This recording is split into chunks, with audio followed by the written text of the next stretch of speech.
Hello, everyone. Welcome to the Asian Football Show. My name is Erfan. Um, I am joined by Arya as well as Kenta. This is the second edition of our live show. We did one last year for 2024. You guys liked it, so we're doing a 2025 recap as well. Um, Before we start with the podcast, a lot of you might know this, and I think it is very important to mention, especially for me and Arya, um, who come from Iranian backgrounds.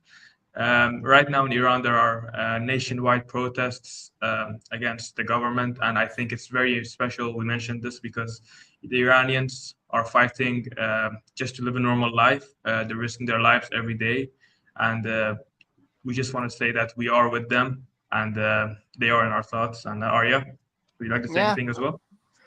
no, you've said it all. Yeah, keep us in your prayers, guys. We need all the support that we can get. It's a sad time you know for all of us. So I hope things get better, and they will get better. I'm sure they will. So yeah. So, Kenta, you can speak a little. How are you doing? How am I doing? It's very early in the morning, but no, I'm doing well. Just a bit tired, but yeah, uh, yeah. I was kind of going over 2025, going through like some of the previous episodes that we did over the last year, and kind of recapping mentally for myself what last year looked like for Asian football, and it's been a pretty packed year, but I know 26 is a bit more exciting. So very excited to see what's to come. But yeah, excited to talk football. Yeah, and so last year, Kenta and Arya were around the same time zone, so it was a bit easier for us to hold the live show. This time, we're all in three different parts of the world. Kenta, of course, in the States, Arya in Japan, and I'm in the UAE. So very different timings for all three of us, but we've made it work. So I think what should start with is, of course, the World Cup qualifiers. And we had covered a big part of it last year, but it was this year in which we found out the teams that qualified. So um, let me share my screen so we can. Dude, before we start, yeah, Yeah. adding to your time zone thing. I don't think you guys understand how complicated it is for all of us to actually all get in a call. Like, I'll give you an example. It is 10 p.m. for me at night. I think it's for everyone. It's fine. I think it's midday for you, but for a Kent, that's what Right. is it? Is it 8 a.m. for you? I think. So like, it's pretty difficult to get us all at the same time zone, and it kind of sucks for interviews mostly, because then you're adding a fourth person potentially, and then they could like imagine if we had like a someone from Australia or something. I don't know. It'd be even tougher. But yeah, so yeah, we're trying our best for you guys. Hopefully, you guys have enjoyed. Thanks a lot for. I mean, I don't know. We dove straight into the stuff, but I guess it's important for us to say a huge thank you for the support. We've leveled up the podcast, man. I mean, we've really tried to bring the most we could. We had some interviews and stuff, and yeah, hopefully 2026 is going to be even better. We have big things planned. Of course, it's a World Cup year, so we're going to be a lot more busy naturally. So yeah, again, thank you all for the support. Really it means a lot to all of us. I'm gonna let you guys add in a few comments as well. So Yeah, yeah. and hopefully, a very special interview coming soon as well for before the World Ooh, Cup. do we wanna talk about that, or should we? I think we'll leave it for now. I think we'll leave it Yeah, for we'll now, but leave it for now. it's going to be a good interview. Yeah, we're Um, interviewing Cristiano Ronaldo. Yeah, picked it. No, I'm kidding. um, so yeah, let me just share my screen. All right, so of course we're going to be starting off with the World Cup qualifiers. Like I said, we just move on to round three. Yeah. Okay, so I think we'll just go group by group, give our thoughts on the group. Was it what we expected? Who disappointed? Um, who surprised? So yeah, let's move on to it. So yeah, in Group A, I think none of us were really surprised here. Iran and Uzbekistan. That's a lie. I was surprised. You were surprised. Yeah, I was surprised at how shit we were, bro. Okay. I meant as in the standings. I think a lot of people I'm expected kidding. I know, bro. I Iran know. and I'm Uzbekistan to just joking. qualify, and the UAE and Qatar to qualify for the next round. And of course, Kyrgyzstan and North Korea eliminated. I'll start off with you, Kent. What surprised you in this group? I mean, if we're nitpicking here, it's Qatar, right? I mean, defensively, it's not the side that we expected. I didn't expect them to be so vulnerable in the back, and conceding 24 goals in 10 matches wasn't exactly what we saw in terms of track record at the Asian Cup. Granted, that was a very different tournament with them being at home in every match, but even if you were to, I think, just pull their home matches from World Cup qualification, I think it wasn't the same size. So um, I thought they would put up a bit more of a fight in terms of trying to fight for top two. And instead, they were more, trying to survive and stay in top four of this group. So if I had to pick the biggest surprise, it's pretty easily, I think, Qatar. Before we move on, just want to give a thank to Apple. He wrote in the chat that the Fad and Robert interview was amazing. I had no idea who he was, but he seemed so genuine. Yeah, and that's what our goal is, to introduce you guys to Asian football, to players maybe you would not know about usually. And yeah, thank you so much, Apple. We really appreciate it. Arya, Before, what yeah, about you? Erfan, Yeah, is there sure. any way for you to like make the chat a bit smaller, because we can't see Kenta when you pull up the chats? Did we have the same problem last year? I don't remember, but I have no Okay, clue. no, I Yeah, just this made. also works. Actually, we had a few other people in before the stream started. I don't know if we wanna show those as well. Yeah, sure. Here. Team Medley 0, all whites 1. We will be there. All right. Cancel the stream. All right. Good night. All right, Thanks for Matt. watching. Thanks for watching. Bye. Matt here is one of our good friends. Covers Oceania and more specifically Australian football. And make sure to check it out. He has a podcast as well. Does a great job on there. And of course, Armin saying that he can't wait. All right. So, as we were saying, Arya, what about you? What do you think of this group? Yeah, no, I think Qatar, yeah, were the biggest surprise. I don't know. They struggled really hard. They conceded a shit ton of goals, man. It was a bit weird. In terms of the standings, yeah, no surprises. I think Kyrgyzstan deserve a lot more credit. I know they finished 5th. I think despite that, they were pretty good. They were decent. I liked them a lot. Especially that win against Qatar, actually. That was a really, really good game. I remember watching that game. It was very, very good. I think Kenta and I spoke after that game. We're like, yo, what the hell's going on? It was a pretty nice game. But, yeah, Qatar were pretty disappointing. But, yeah, they made it to the World Cup. So, there you go. Finished 4th in the group, but still made it. So, that's... Armin says, what's the most entertaining group in your opinions? Do you mean for the qualifiers or the World Cup? Please let us know so we can answer that. Presuming he means for the World Cup, right? That makes more sense. We'll get on to that. We'll be covering the World Cup groups as well, for sure. In my opinion... Do you want to touch on Iran, Uzbekistan, or no? Do we wait for that? We're going to touch on it one more time as well before. Okay, great. Yeah, we're going to touch on it one more time as well, so we'll get that. He says, what about both? Well, for the qualifiers... has to be Group C. Has to be. Yeah, I think yeah, I think it's got to be Group C, with the 3 big teams as well. and Indonesia pulling off some surprises. I think it will be Group C. But giving my thoughts on Group A, and I think this qualifying system was way too rewarding. I mean, Qatar had the worst defense out of all the teams, and they still managed to qualify for the World Cup. That it's not acceptable. Not acceptable. And then Group B, South Korea topped the group, undefeated.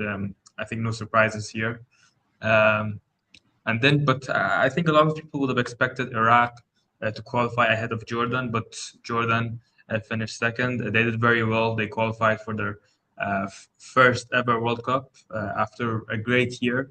Obviously making the Asian Cup final and all. Arya, I'll start with you this time. What did you make of this group? Palestine not making it broke my heart, man. That last game was brutal. I think we can all agree. No, I mean, I liked Jordan. They looked very solid as well. I think they were very good.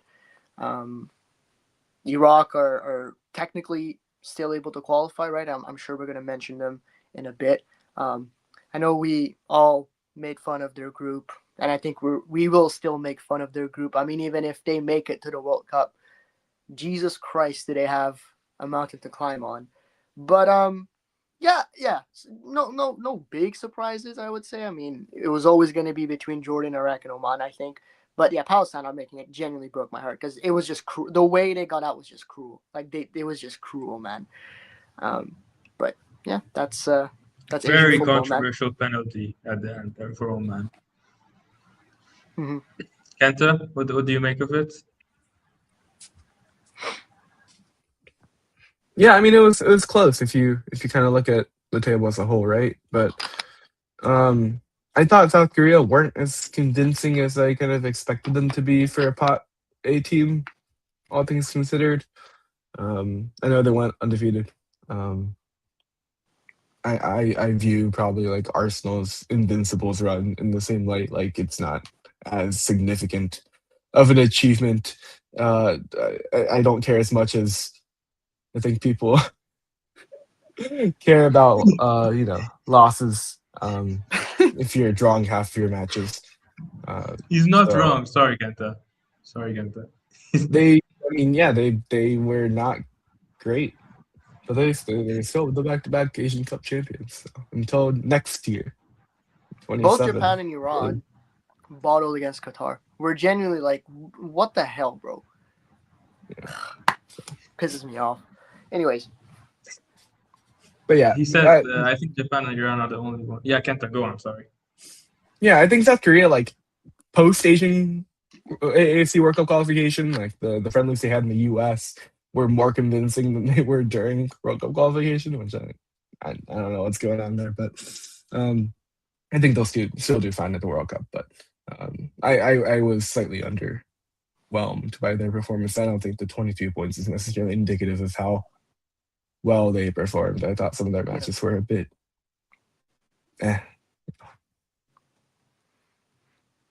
No, we agree with you, Apple. Bro, why are you capitalizing the word ass, bro? He's right. He's completely right. Ass. They are ass. They are ass. Trust me. And they would not have qualified. We'll talk about it. But I agree with you. And he also says, I think Japan and Iran are the only ones who make it out of the World Cup groups. Well, Kenta agrees with you because when we made the predictions after the draw, Kenta said that he thinks only Japan and Iran will qualify. So I don't think it's as unpopular as a lot of people think. You don't think so, Arya? Nah, I disagree. We're not making it out, bro. Oh, okay. You mean it that way. But yeah, but for Group B, I want to talk about Kuwait. I think they did not deserve to get only 5 points. They played much better than that. You know, a lot of people didn't even expect them to make it to this round, but they did well. They came back into the Asian Cup after missing out on the last 2 editions. You know, their federation was suspended a bit in the last decade. They had a lot of issues, but I think they've done well to come back. You know, especially after their legend Badr Mutawa retired from international football. So yeah, I wanna give props to Kuwait, and I think they're one to watch for the next few years. If they continue the system of playing young players, I think they can improve a lot, and they could do well at the Asian Cup. Um, and yeah, of course, Arya, like you said, I think Palestine were very unlucky to not qualify for the next round as well. Group C, domination by Japan. I mean, plus 27 goal difference in 10 games. That's insane. Kento, just explain to us how did this happen? I mean, Japan were great, but like it's also Saudi Arabia, Australia really didn't get off to a hot start. So they both saw coaching changes. I don't remember if China had a coaching change. Indonesia had a coaching change. Obviously, Saudi Arabia had a coaching change. Australia. It's just a lot of managerial changes, which lack of consistency there is usually indicative of underperforming. Unless you're Indonesia, that sacking, we've I think talked about Shin Tae-young like a million times at this point, and it's still irritating that they moved on to Clivert. But yeah, I mean, Japan, they were still the favorites in this group, but to see how Australia struggled at the start of round three, and then Saudi Arabia also really struggled to put the ball in the back of the net. I mean, they ended only conceding 8 goals and still having a negative goal differential after 10 matches. It's just not what I think a lot of us expected from the Saudi attack, right? Because they have some high-profile names in that pool of players. So they couldn't score. Did they miss like 2 or 3 penalties as well? I think across the third. Yeah, they missed several penalties, which I guess isn't exactly a fair way to assess. But yeah, I mean, I also think that Japan didn't play their A team after they qualified. So like they had the draw against Saudi Arabia, the loss against Australia, which more power to Australia. I thought they played very well against Japan, but maybe that's different if Japan have more to play for. So maybe that goal differential's slightly skewed, but I'm not gonna nitpick here. I think 27 is pretty impressive all around.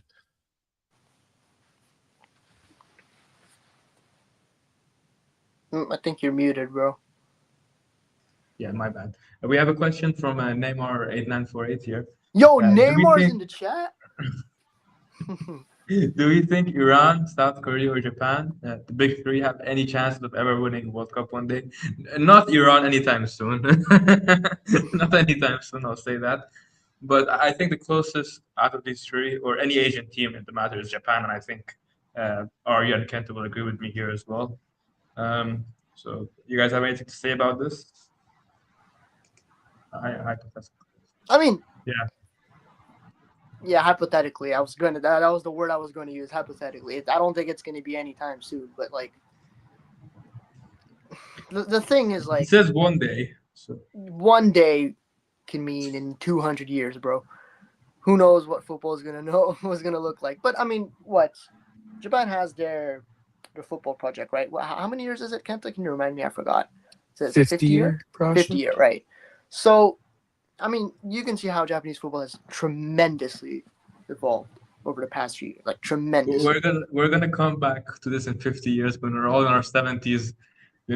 Welcome back to the Asian Football Show. Remember Neymar 50 years ago? He asked us this question. Welcome back to episode 850. Welcome back to the Asian Football Show. This is episode 850. I'm about to die in the next few days. So something I'm on my deathbed. Hey guys, this is episode 850. But no, okay. Answering your question seriously, there needs to be some sort of a fairy tale run similar to what Morocco did. Number one, we haven't gotten to that stage yet. We've had that Korean team who did it in 2002, but I don't want to get into it, but but I think Japan have a fair chance. I mean, with how, like I said, the football is evolving tremendously. So I wouldn't be surprised if they go very far one day. I don't think it's going to be now specifically. I think they still have some sort of way to go. South Korea could be on the same way, but they just seem to just not give a shit. The federation in Korea just doesn't seem to care about football. It seems, from what I've heard from South Korean fans, just the league is a mess. The whole federation's a mess.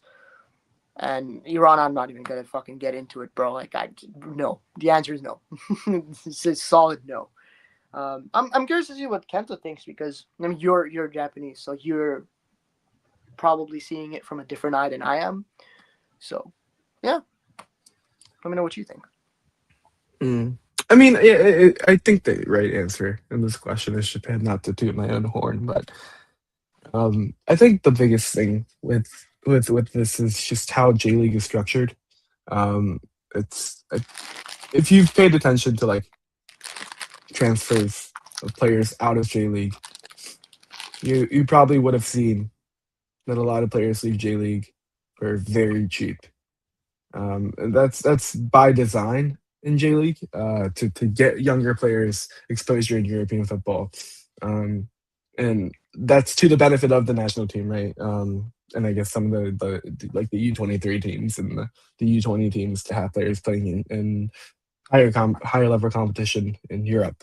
Um, and it also sacrifices to an extent kind of the financial profitability of a league like J League, where they can't bring in, you know, several million for more than like a handful of $1 million, US dollars, or whatever currency you want to use, for their top young players, which you don't really necessarily see. Like you see like MLS selling players for like 10 million occasionally.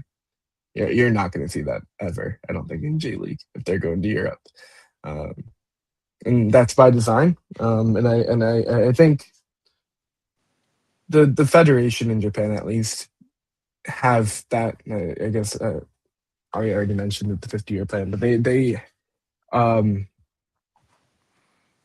they're thinking out in the future. This is a very like building the foundations for the long term to be successful kind of a thing by the JFA, and I think that's why out of the three teams I would pick them, just because the federation has a very clear identity and understanding of what they want to do to be successful long term. So I don't know a ton about KFA, like the Korean Federation.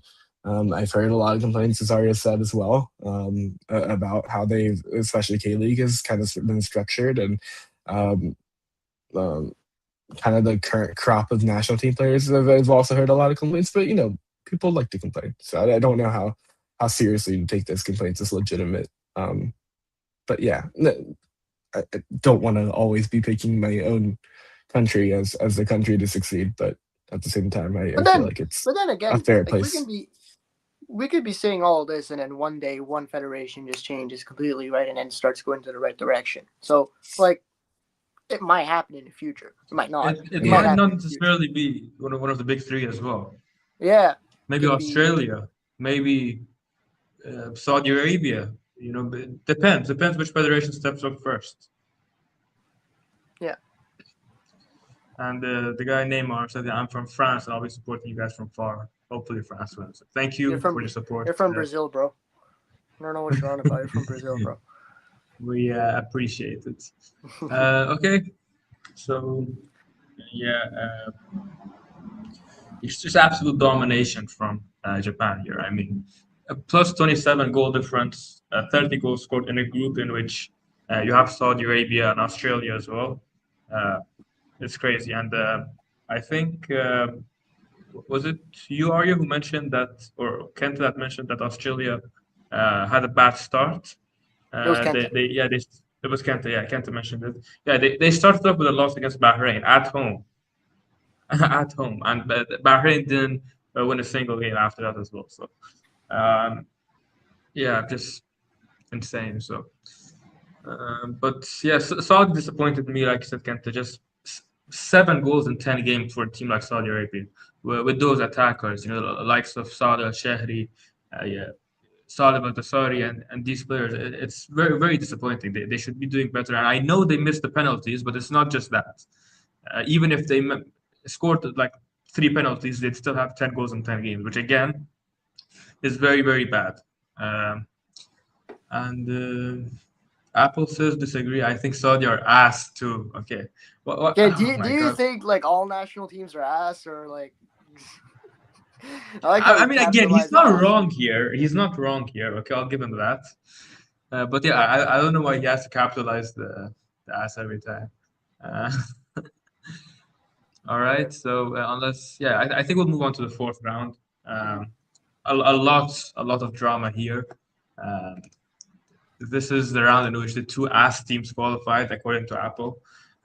So yeah, in Group A, which was hosted in Qatar, Qatar qualified to. I don't know, man. I don't know what to think about this stage, this round. I mean, look at this table, man. 2 goals scored, 1 goal conceded. I know it's in 2 games, but still, it depends a lot on who turns up on the day and who the team that's hosting it. Yeah, Arya, I'll let you speak about Group A here. What is there to say that hasn't already been said? Um, it's. I mean, I think it was you mentioned in the first like few minutes where like I mean this whole World Cup 2026 World Cup is very rewarding, as you said. I mean, Qatar is a team that, quite frankly, doesn't deserve to get qualified. They finished fourth, and they made it to the World Cup. Bro. They don't deserve to be in the World Cup. If this was in 2022, or well, they were hosts in 2022, but you get the point. It's like,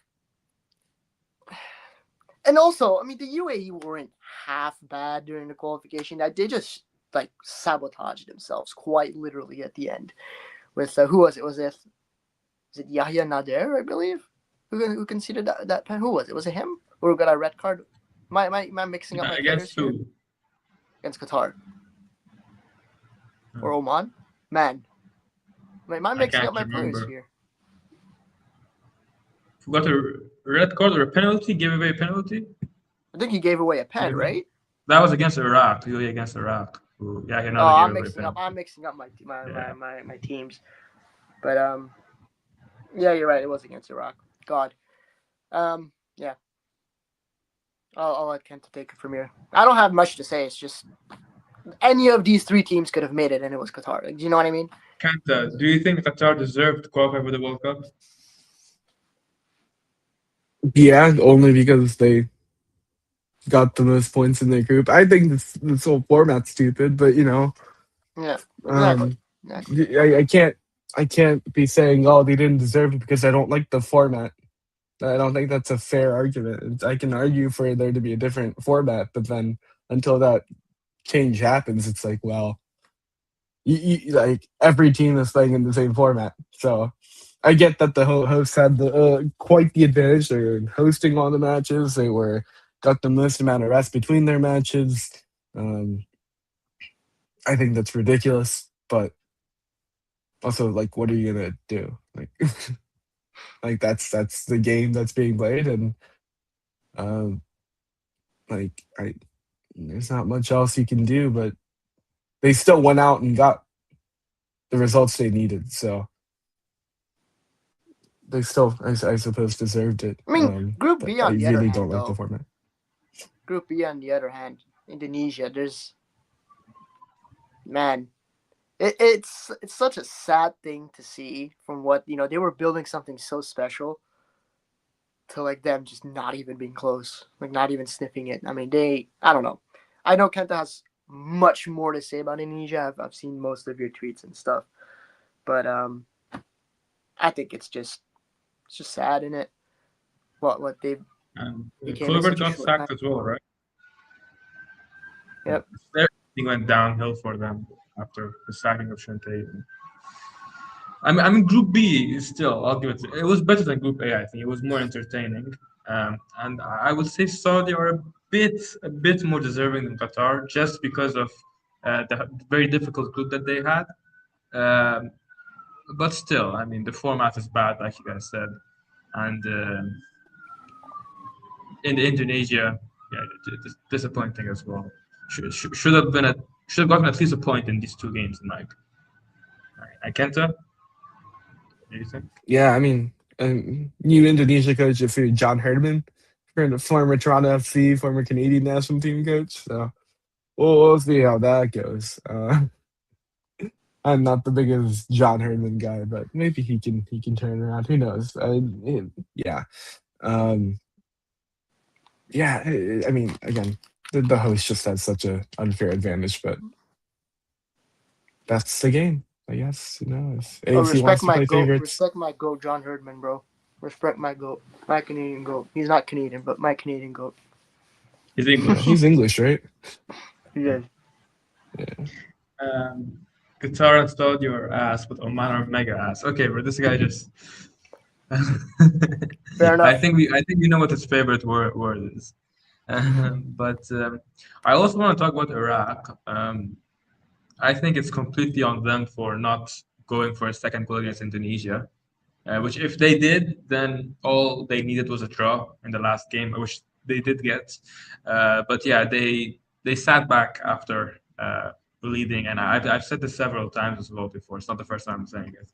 It's their fault, completely their fault that they're even in this stage of the intercontinental playoffs. Um, uh, UIOP says, "Hey guys, keep up the great work. I've been subbed for a while through Arya's channel. Props. Thank you so much. Appreciate it."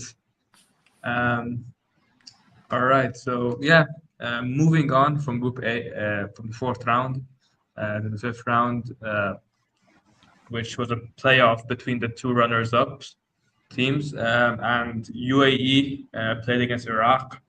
Uh, this was entertaining. I actually enjoyed these two games. I think these two games were some of the best ones played across the entire qualification campaign. Arya, what do you think? Yeah, that was the game. That's the game with Yahya Nader's penalty. Yeah, I was talking about. I got Qatar and Iraq mixed up. Yeah, like this was a crazy ass game, man. If you guys missed it, it was an all timer. But it was what? It was a 90th plus. What minute was it? Like 15th 90 minute? plus 17. 17th. That's crazy, bro. Can you imagine? Can you imagine? Bro, the limbs in the stadium was insane. Bro. Adi Alamari, the Cracovia player, plays in Poland.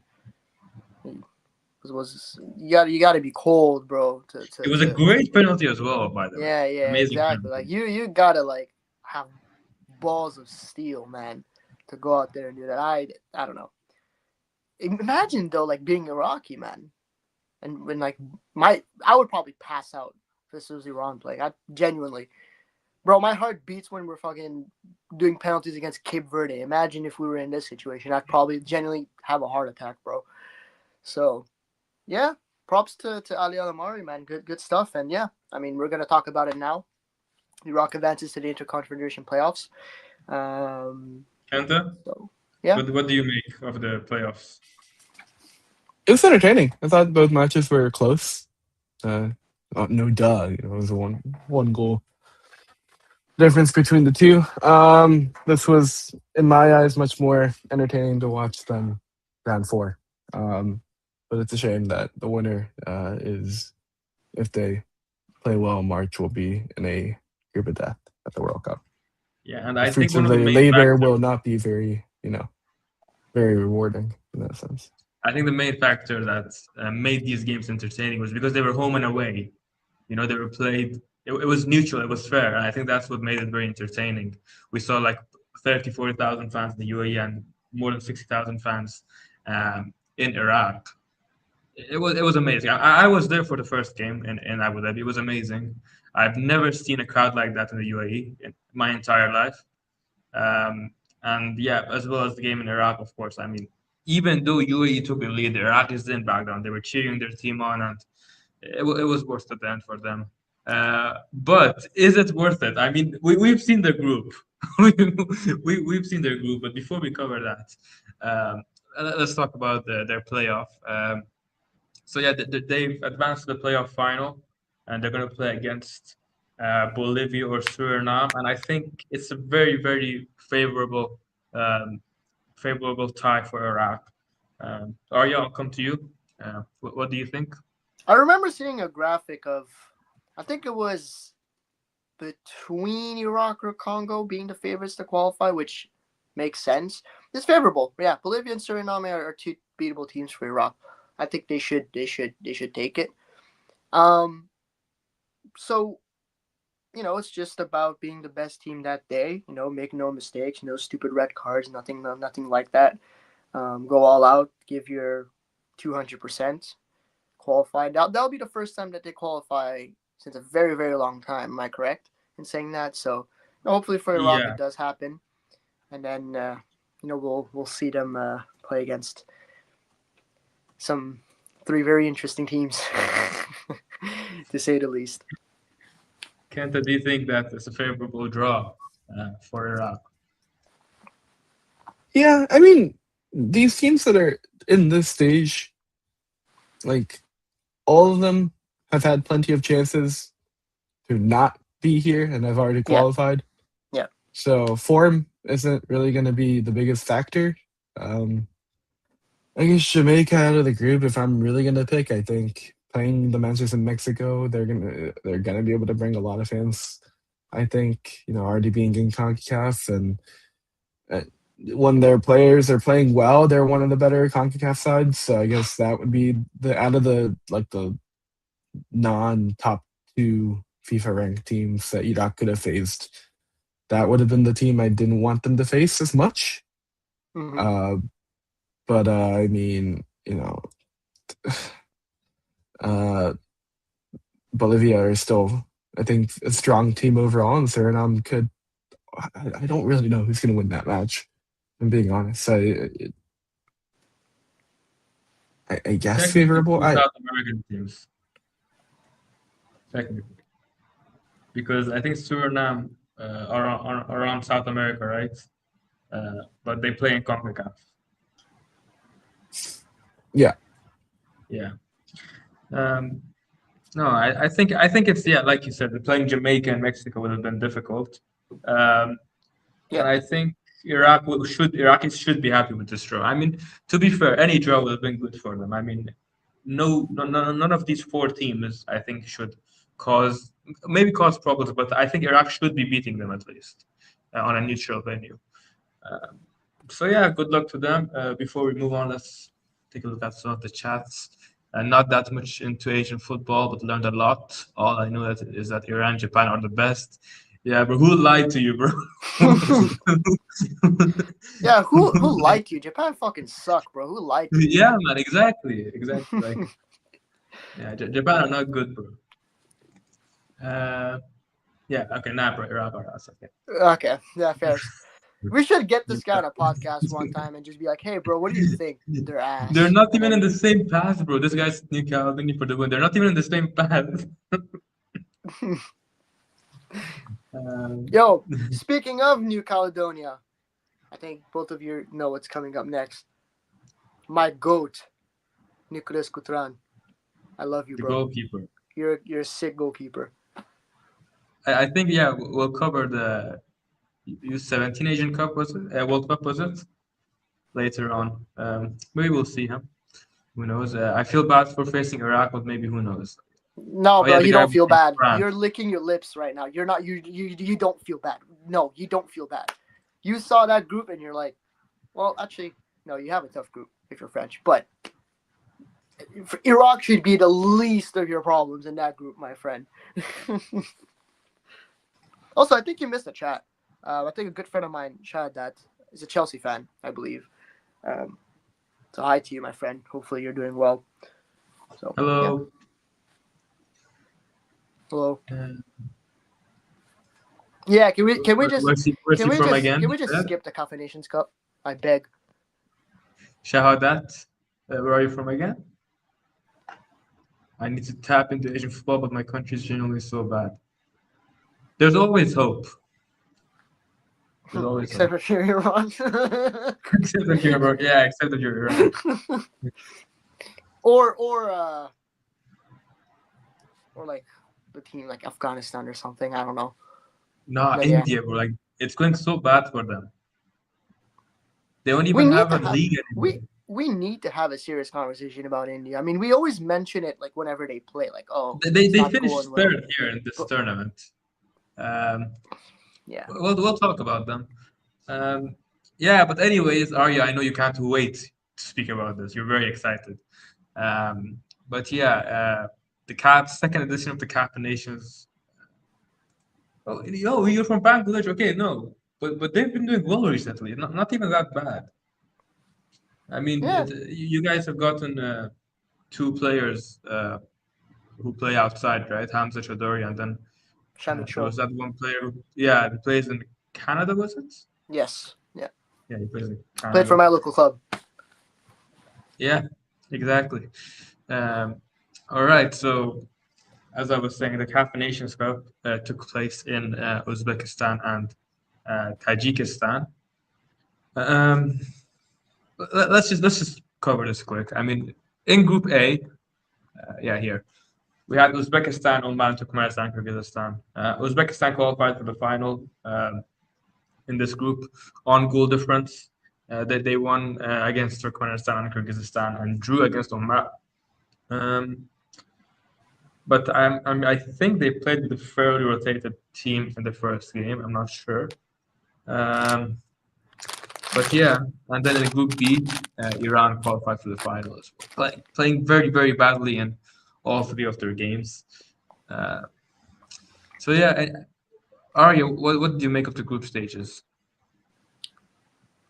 I'm gonna, in the words of our good viewer here, Apple, it was ass. Um, just it was terrible. Like I don't know if you guys followed my tweets. Probably not. 'Cause why would you? Any sane person wouldn't follow my Twitter. But like, I told myself I will not watch a single Cup of Nations Cup game, and I ended up watching all 4 games. And it is probably my biggest regret of 2025. Lot like time that I'm never gonna get back. It was a fucking headache to watch this team play. I'm talking about Iran here.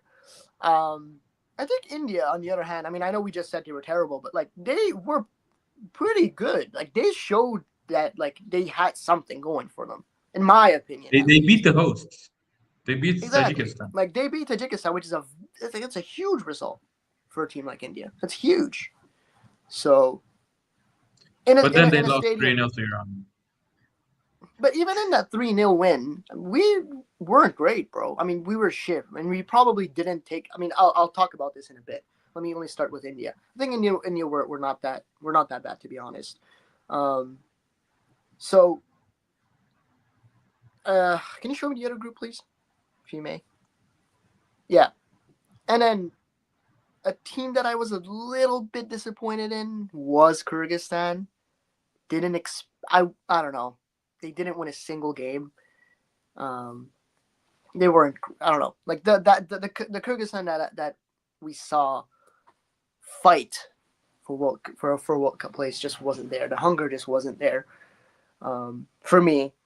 And yeah, again, fuck the Cup of Nations Cup. It's just a shit tournament, bro. Like I don't want to see this ever. Like abolish this, please. Just fucking abolish this cup. We don't need this. It's useless, bro. And that comes to my other point with Iran. I'm gonna make the big team. Like Iran didn't take any of these games seriously, bro. They didn't take a single game seriously. It was obvious. It was like why would you take it seriously? It's a meaningless freaking tournament, bro. Could have gone more better friendlies than that. Like, I don't know, man. It's just I don't see the point of playing Uzbekistan 5 billion times. We already knew we were gonna face Uzbekistan. And even at that final, if you guys let me speak about the final, which I might sound very salty. I don't think Uzbekistan deserved to win it. I mean, that was some very shady refereeing from from I don't even know where he's They from. won't even show the VAR replays. They would just show Yeah, the referee making the decision, which you was know, interesting. people like to blame Arteta and say Mikel Arteta is the definition of a haram ball. Trust me, watch one game of Iran Uzbekistan, your idea of haram ball is going to change. It is generally probably the worst game I've watched in 2025. I'm being fully All dead of ass. their games are like It this. was Yeah. such a shit game to watch. As a neutral, maybe not, because like it's a funny game, you know, like penalties missed, red card in the fucking 10th minute. Like, it's somewhat entertaining, but if you're either Uzbek or Iranian, like, you hated every single second. So I'm gonna talk to Kenta now. I'm gonna bring this to Kenta. You were a neutral. I think you watched the game. Did you not? Yeah, I think. How was what was your reaction to it? What do you think of it? It makes me laugh every time that I get to watch Uzbekistan and Iran play against each You, other at the you need senior help, level. bro. It You brings need me help. joy to know that people are struggling and the other two co-hosts here are painfully Thanks. watching Cheers. this match, and I have nothing on the line. It's a great feeling, honestly, and it happens so often. You know, it's like it's a treat every Way time it too happens, often, and it I think. happens so Yeah, often. way too often. It's yeah, it's very very it's very entertaining for the neutral. I highly recommend it. We don't. But We here's don't the recommend it. thing, though. It's like, listen, I get Uzbekistan are decent, and you know they're technically now a World Cup team, or they will be a World Cup team. But it's like we've played them 5 billion times. What do you get out of that, bro? Like, what do you get out of that? We got nothing out of that friendly, nothing, like nothing. Give me one good like advantage of this Combinations Cup. If Rananoui had called up all youngsters and shit, I'd be like, oh cool, bro. He called up the same fucking players, and like it led to just nothing. Nothing good came out of that tournament. Genuinely, not a single good thing for us.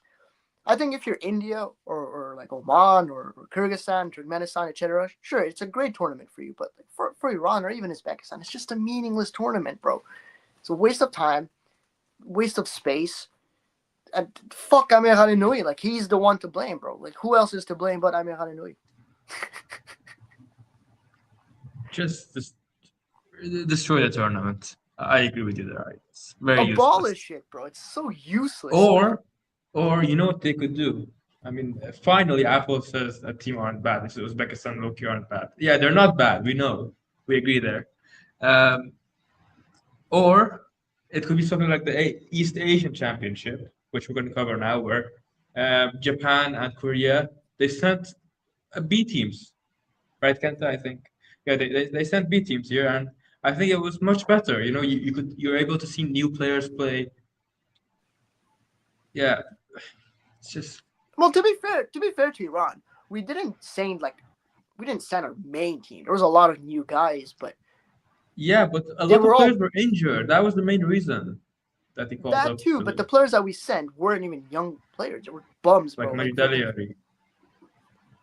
yeah, like just random guys from the PGP, like random, bro. Like, why would you ever call these guys up? They're not making the World Cup squad, bro. Like, what are you doing? Call someone that's in contention. Call a youngster that's there. Like, what are you doing, bro? It does my fucking head in, bro. And it's such a simple thing to like comprehend. Any fucking if there's someone like me on Twitter who comprehends that, you've got a guy who apparently has a fucking coaching license who can understand it. Like, what more can you do at that point? But anyways, I digress. Let's come back to the All right, moving on to East Asian another football. regional tournament. We had two actually. Yeah, there was the East Asian Men's Football Championship as well as the women's one. Um, it was hosted in South Korea. Kent, I'll let you speak about this. I think North Korea withdrew, right? Yeah, North Korea withdrew. But Kenta, what do you make of this tournament?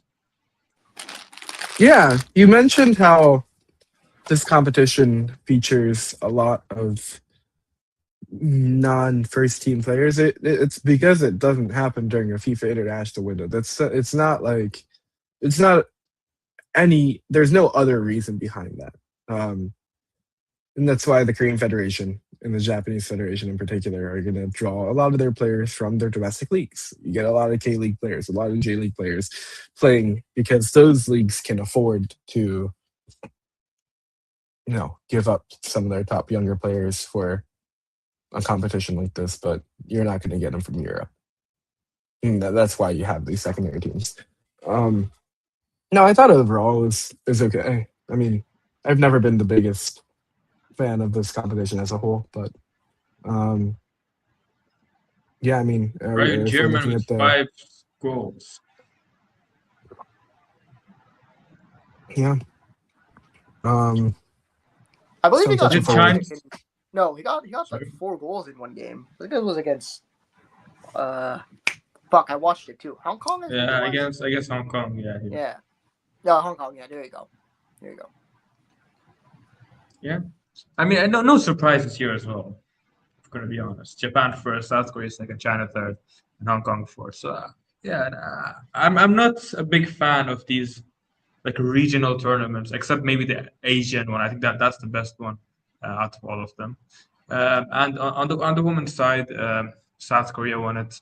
Um, was this the first team, Kenta, or was this the B teams as well for the women's side? I don't think, at least speaking for Japan, they didn't take this seriously. Okay. I don't know. I like Japan. I don't necessarily like. I don't want to go out on a limb and say like they don't take these competitions seriously because that's not necessarily fair, right? But yeah, I feel like Japan, especially like post winning 2011 World Cup, Women's World Cup, I feel like even the Women's Asian Cup hasn't been taken as seriously as it probably should be, or at least as much as I'd like it to be on the women's side. Um, and yeah, if the Asian Cup's not taken seriously, what does it do for a more regional competition like this? I have a We question for talked you. about this before. It was Oh, funny. uh, Yeah, yeah. I Go had a on. question. Is there a reason as to why the Asian Cup is not being taken seriously? I think it's just like for Japan, they're just looking at the quality competition, and for them, they're like, well, we play tougher opposition in friendlies pretty consistently. And so I think it's Mm, part of the players' mindsets, I guess, at least, where it's like, well, playing these Asian teams. I don't get that same feeling necessarily with like the Asian Cup and the men's competition, right? yeah, of course, of course. But and I think part of it is just the fact that it's like we've won a World Cup. Oh, That's the mindset of the players. It's like we've won 2011, so it's like why does an Asian Cup at that point matter as much? And I don't think it's a good mindset, by the way. But I do think that's not. Yeah. it's I don't know if it's a superiority complex. My goodness, or if it's just the general mindset. But Japan are playing really good competition, pretty consistently top 20 nations in these international friendlies. So I can understand why for players that are playing in Europe coming back to play in the Asian Cup and playing in competitions like this. Or I guess they don't come back for this, but isn't as appealing as playing in the World Cup. Yeah, and then I mean, this table is very funny as well. Japan entered the group with the highest goal difference, but South Korea won it because of head-to-head goals scored. So yeah, but it was funny because everyone just beat the shit out of Chinese Taipei and then drew against each other. I think North Korea was supposed to be here as well, but they withdrew. So Chinese Taipei replaced them. So I think they would have put a good challenge if they were in the competition as well. Galanui out. I agree. Hopefully we get the revolution and he's done for. I agree. I agree on all statements. I agree. Okay, so another regional competition. This time, it's a club one, which we haven't covered much or at all. Actually, I think in the in our podcasts. So yeah, 3 match days have been played for the Asian Club Championship. There are 2 groups of 6 teams, with the top 2 advancing to the knockout stage. This is now, see, Asian competitions are much more exciting, or ASEAN competitions are much more exciting than the other regional competitions, because the, there's actual competition there in both the club side and the national side. So yeah, in Group A, Tampines Rovers, the they play in the ACL2 as well this season. I believe them and Selangor are currently leading with 6 points and five, and then BG Pathum United, and then how do I even pronounce that? Is that the army team? Is that the army team or the police team? Yeah, Hanoi Police, and BG Pathum on 4 points, Boram on three, and Dynamic of Philippines on one. Kenta, I'll let you speak about Group A and Group B as well, if you want. Yeah, what are your thoughts on the competition as of now? Yeah, I mean, Selangor beat Tampines Rovers. So that's the one loss for uh for for Tampines Rovers is the head-to-head loss. I think it was like 4-2 on the second match day. Yeah, there we go. My brain's starting Yeah, to work now. Uh, but yeah, overall it's been competitive. I ASEAN Club Championship's gonna be competitive. I think just in general, like these teams are very good. Like you look down this table, like Buriram United are better than fifth, but they're only like 3 points away from first. So like it's a lot of good competition here. We've seen it in the ACL, but to see them playing each other and kind of in this format as well is also very fun. it's a very fun format as well. I like it. Arya, Yeah. what do you think of this competition? I'm gonna be real with you. Haven't watched a single second of it. Um, so I can't comment much on it. But what I do know is I want to add to what you said in the first few seconds of us covering this tournament is yeah, it's much more entertaining. There's much more competition, but also like the fans of these clubs are very very passionate, especially if you see like a JDT. Like these guys love their teams to death. So I think having that much passion makes the tournament much more, better, right? I mean, if I want to compare it to like the Cup of Nations Cup with Iran, or like no one gave a shit about the competition before it started. Whereas there's like genuine excitement. There's genuine, tension. So adding that, it makes this competition much more entertaining and, you know, much better to watch. So maybe the regional, you know, what do you call it? Affiliations can take notes Yeah, of and this one. But yeah. um, Noonsker says, OMGs, I have been waiting for this show. We all have, don't worry. And before we move on to the next competition, Yeah. Arya, what would you think of a CAFA club competition? Is that something you'd be interested in? Okay. Well, turn your camera back on because I have something exciting to show you. Ladies and gentlemen, the CAFA Silkway Cup coming soon. I'm not sure when exactly. It's a club Wait, what competition is this? that's. No. You're fucking joking. You're I'm fucking completely joking. serious. This Bro, is I completely I didn't serious. I haven't thought it. I haven't seen this. There's no way this is Yeah, real. it's happening. It's happening. It's happening. Whether you like it or not, I know you don't like it, but yeah. So it's happening apparently sometime later in 2026. I think for next season.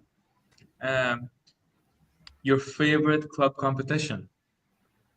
Holy This is shit, bro. so fun. This is This is so amazing much fun. because it's gonna have it's gonna be one team from Iran and Uzbekistan and two teams from the other nations. Um, and it's going to be the team that then qualify for any Asian competition. So your big teams, they're probably not going to be there if they do well. But yeah, it's going to be exciting. Don't you agree with me, Arya? I'll Arya? only be I'll only be happy if Chador Malu make it. No, that's the only way I'll support this. I don't I want to see mean, any of it. Yeah. who's not excited for Attack Energy versus Charler Malou in Yazd on a random Wednesday night, bro? Who's not excited for that? Tell me. Because I am excited, generally. Kenta, are you excited? I'm not gonna be watching a single game. I'm straight Okay, up. perfect. It's just not happening. I'll blame I the want time to zone. watch Abu Muslim. It's not I want it's to not watch because of Abu the time zone, Muslim. but But yeah, We should I'm take not sure. accreditation for this tournament and just send Kenta in the middle of nowhere in Afghanistan and make him watch the game. It I'm was not going postponed. It was voluntarily, so supposed I to be don't know last how this year. like send thing is gonna happen. Listen, I'm putting you in a box and I'm shipping you to Afghanistan, and you're going to watch that game. There's no way Attack Attack Energy Energy, is yes. the real stuff. Oh, we have worse names, just in general, in terms of Trust me. like Just Asian wait. club. Wait till ACO two. Wait till ACO two, I or got the you. Challenge League. That's where the real fun starts. Give me 1 second. I think it's a Oh good yeah, time to we plug know in what you're gonna do. Immigration FC. Greatest team of all Uh, time.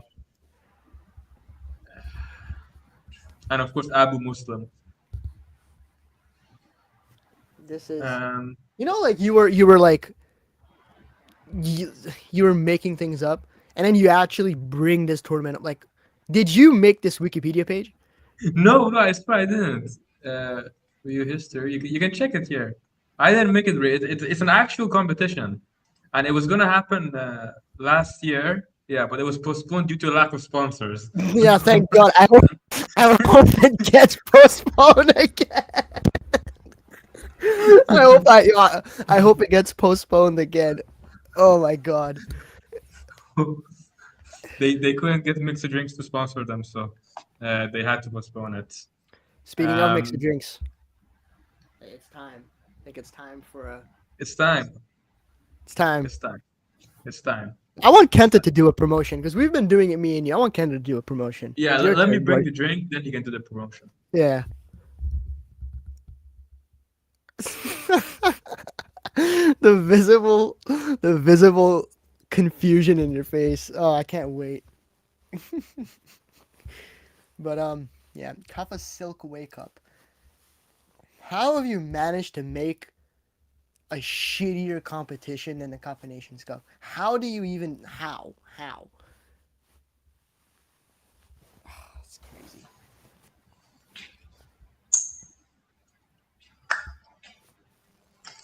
Kenta, Which mix of drinks do we have today? you got the vitamin C. That's the energy drink? Vitamin drink. Vitamin drink. You got vitamin B2, vitamin C, magnesium, zinc, and more vitamins as well. So please, will you do the honors? More vitamins as well.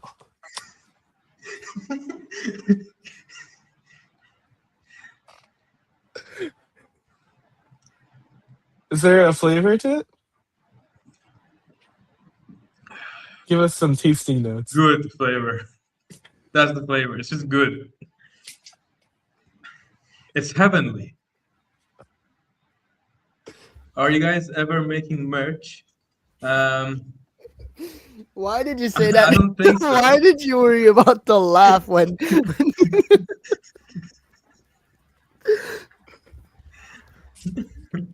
I think merch is a like a it's a lot easier to organize merch if we're in the same like country in terms of production and like distribution. I think logistically it would be a nightmare on our end to try to make merch even if we wanted to. We should get merch. I think just in general, like even if it's just like shirts with our logos on it, the AFS logo on it, just when we're out and about. But I We'll see. Maybe later on this year. I think we should. won't say Depends on you no, guys. but Can I Yeah. add something? I think maybe like instead of making like a full on like merch line where it's available, maybe we can do like some sort of limited edition or something for a charity or something. You know what I mean? Something like fun, exciting, something like that. yeah. I mean, like the but- tariffs in the U.S. are just brutal too, Yeah. so that just doesn't help on our end right now. Like in terms of because those costs would go on to everyone paying. We'll be right? shopping So, worldwide except for the US, right? sick. Can we have an image? Can we have a Kappa Silkway Cup logo T-shirt. Okay, yeah, let me close this website before we get too deep into it. Bro, Yeah. you can't say that and just continue. What the fuck even is that, bro? No, this is an actual proper tournament, like the Golf Champions League. I mean, yeah, it's an actual good tournament. Um, you have teams like Al Shabaab and Al Ain playing in it, Al Rayyan from Qatar as well, and it's very exciting. And I'll tell you guys why. So, yeah, in Group A of the Golf Champions League, um, Zafo, Iraqi team, amazing fans by the way. I think their fans even won the FIFA Fan Award, if I'm not mistaken. Uh, yeah, they did. They did. Arya, thanks for the reminder. And yeah, they have like more than 20,000 fans every game. Um, just amazing, amazing fans, amazing support. And yeah, as you can see in Group A, they're ahead of the likes of Al Ain by 4 points. Al Ain, of course, they won the AFC Champions League 2 seasons ago, and they're undefeated. Only conceded 1 goal in 4 games. Very good job by them. But what I really want to talk about is Group B. There's a Yemeni club in the competition.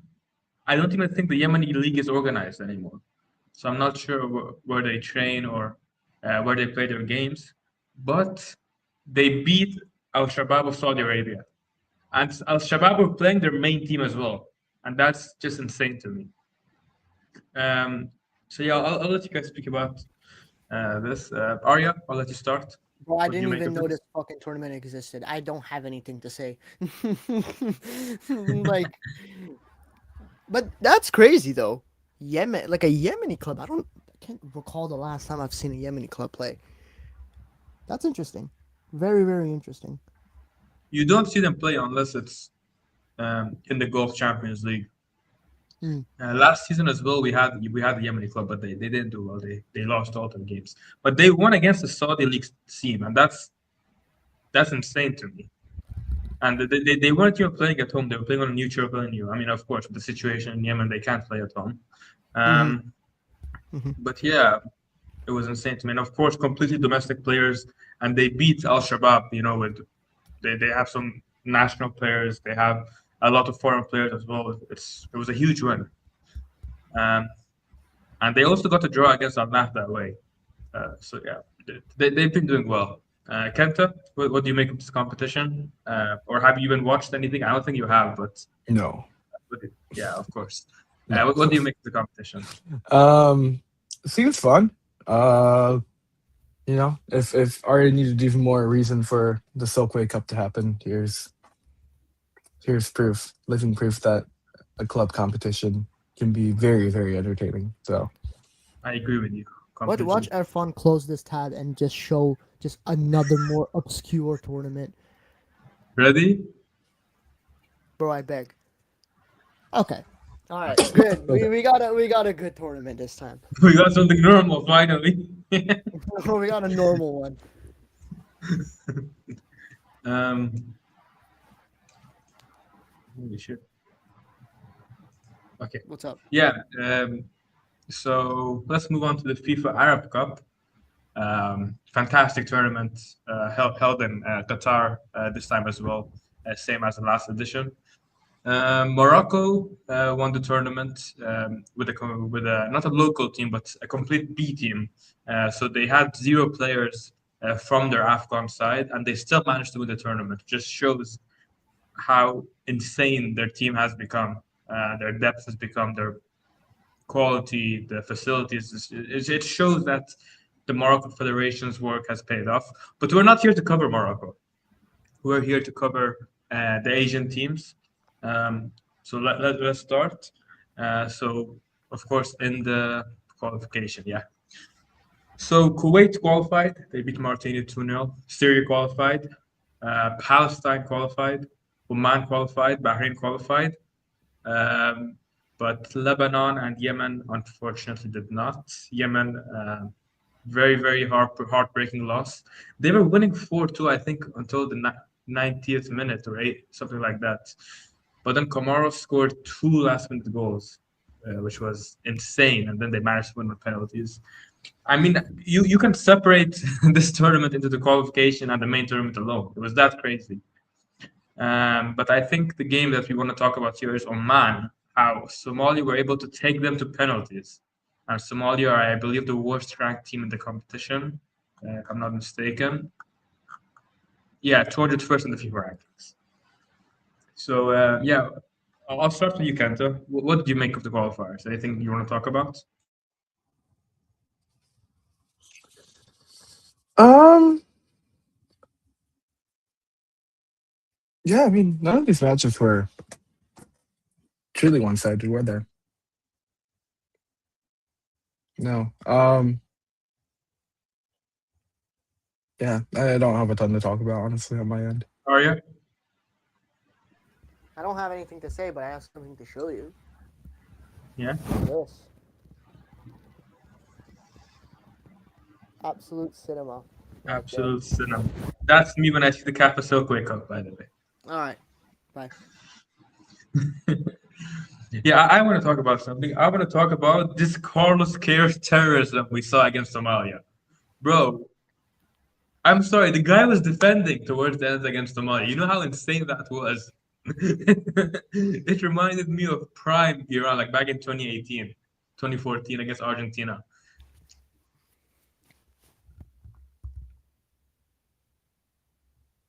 Hello? That's the Carlos Queiroz way. He still managed to somehow win and qualify for the main tournament, which, the 5 out of 7 Asian teams qualified. I think that's not bad. I think it's good. And then, yeah, in Group A, Palestine and Syria qualified ahead of Tunisia and Qatar. Now, this group was very funny because um, Palestine and Syria needed a draw in the last game, so they both qualified, and they just passed around from like the 70th minute onwards. It was one of the funniest things that I saw. Um, Arya, what do you make of this group? Yeah, I mean, that game was, I remember, the FIFA Arab Cup, like, was. I mean, you're bringing in two sets of confederations that have very passionate fan bases, so um, naturally on social media is going to be a lot of noise. People were not happy with that 0-0 draw. People were saying, "Oh, like, why is this a thing? This shouldn't be a thing." No, no, no.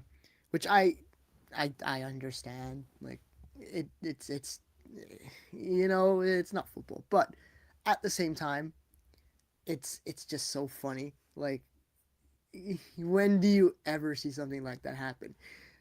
I want to talk about Tunisia. I know they're not an Asian team, but I know they also brought in a B team, I'm pretty sure, but them finishing third is not great. Syria had a very good Arab Cup, to be fair to them. So that's good. It makes me happy to Omar see. Barbin was insane. I mean, Yeah. it reminded me of the 2018 qualifiers. Then we've got He Apple's scored favorite that team. insane goal against Qatar in the last minute as well. I don't know if you guys saw, Yeah, I but did. Well, we got Apple's favorite insane. team, Qatar, finish bottom. It's Qatar, yeah. like Qatar being At home as well. They're usually good at home. this is a team that's qualified to the World Cup, man. Crazy. Kenta, what do you make of this group? You said Qatar are usually good at home. I think that was the potentially a thing of the past. I don't think they're as Yeah. home dominant, as we've come to know in like the Asian Cup. But yeah, Tunisia, I guess, as you said, as a World Cup team that's also in Japan's group, a bit underwhelming.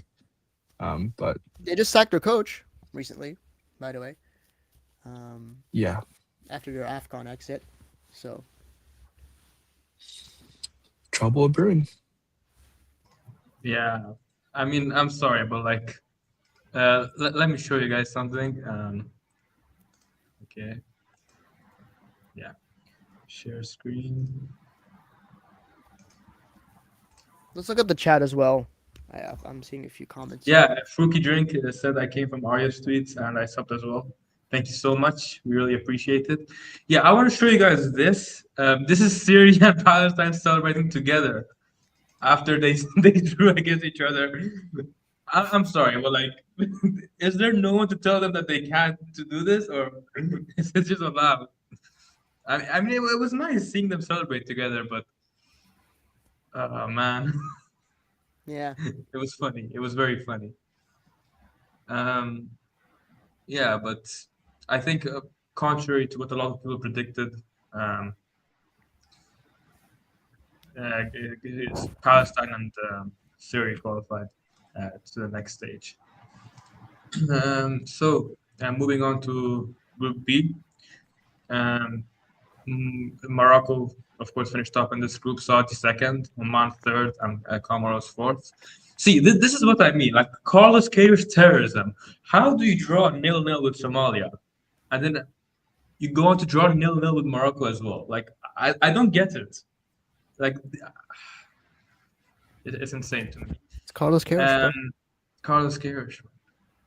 It's how he does it. Anyway, Saudi Arabia won against Oman and Comoros and qualified to the next stage. And not very surprising. I think this was the standings here are fair. Anything you guys want to mention, Kenta? Arya? No. In Group C, Jordan finished first, a perfect group stage. Three games, 3 wins. UAE second. Egypt, although they sent a B team, Egypt finished third, and then Kuwait with only 1 point, which they got against Egypt. Again, I think not very surprising considering Egypt sent a B team. But yeah, props to Jordan. They did very, very well, even though they were missing 3 or 4 of their players because it wasn't an international window. Group D, Algeria topped the group, and Iraq finished on 6 points, making it to the next stage, while Bahrain were eliminated with just a win against Sudan. All right, so for the knockout stages, we had 6 Asian teams and 2 African teams, right? Yes. So it was very Asian dominant, but again, an African team went on to win it. But I would say that I'm happy with the Asian team's performances in this tournament. Except Qatar. Arya? Except Qatar.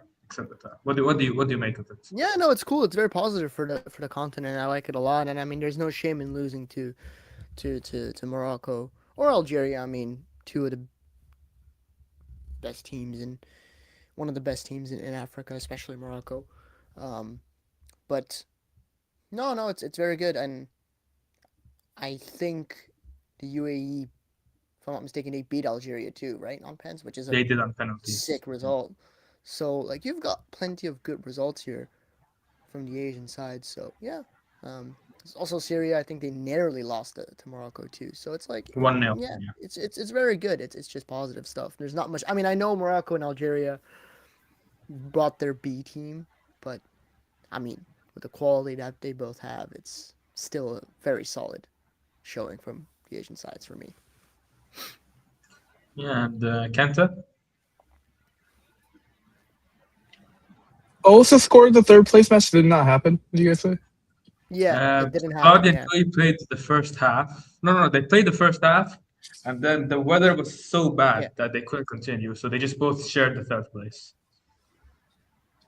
It was like the Syria Palestine game where they both started celebrating at the end. Is there a reason why like they just didn't just do it another day or something? Well, there was a very bad storm, and then the leagues were resuming a few days later, so they couldn't just continue it. So, yeah. Gotcha. Yeah. So cool. Saudi and UAE shared the third place medal. But in my opinion, I think Jordan have to be again. They have to be very proud of themselves. I think in the past 2 years, 2024 and 2025, Jordan have been one of the best teams. They've been on great form. They've done well across all the competitive games.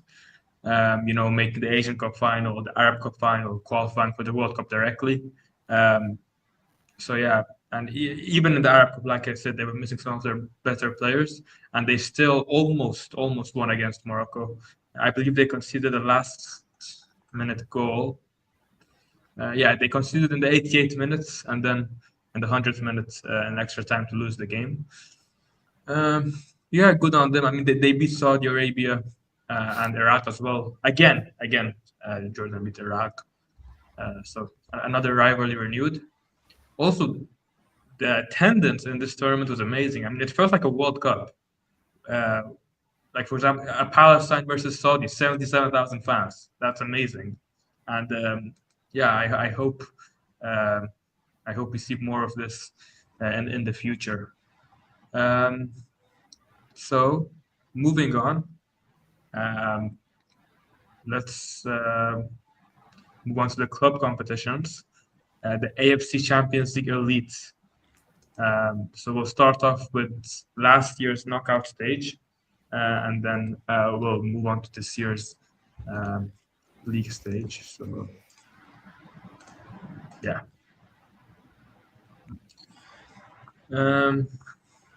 So in the 2025 ACL Elite, Al Ahly won their first ever.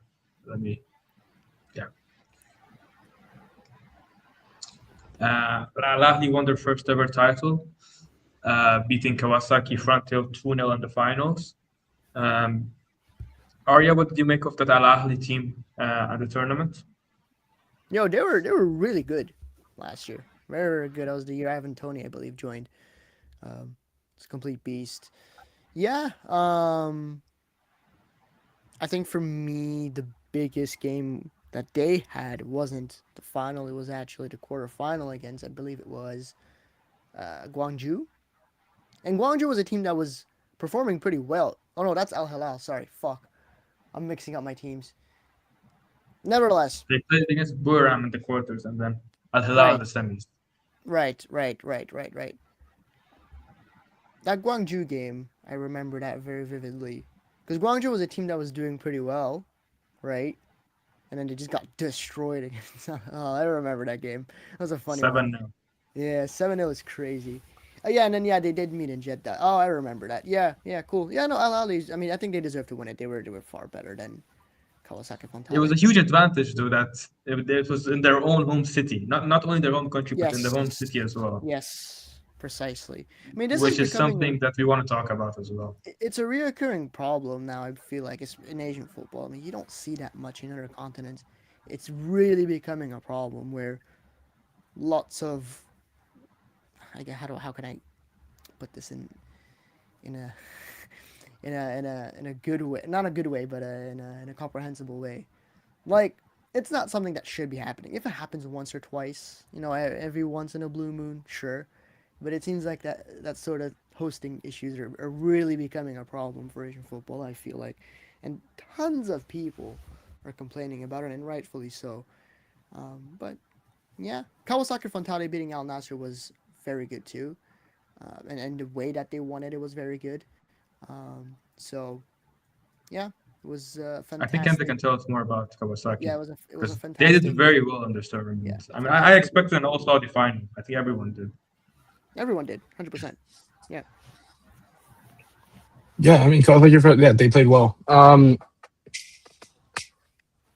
I think they were an advantage in the sense that they didn't have to play Saudi team in the quarters. I think winning that first game is really important, not just because you move on to the semis, but with all the matches kind of happening successively, it helps build momentum in a venue that's not necessarily advantageous for the Eastern teams. So, yeah, it's a big win against Al Nassr. But yeah, I don't know. These J League teams, man. At the best, I think they can fight, kind of fight with anyone, but consistency at these Asian competitions has not necessarily been their strong suit all the time as of late. So it's a shame that they played a team like Al Ahly in their home stadium. That's a tough Tough ask.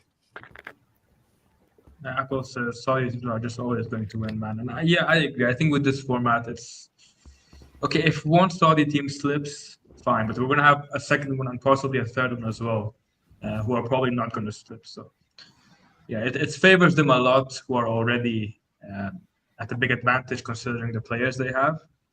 But yeah, and I also had a question. What did you guys think?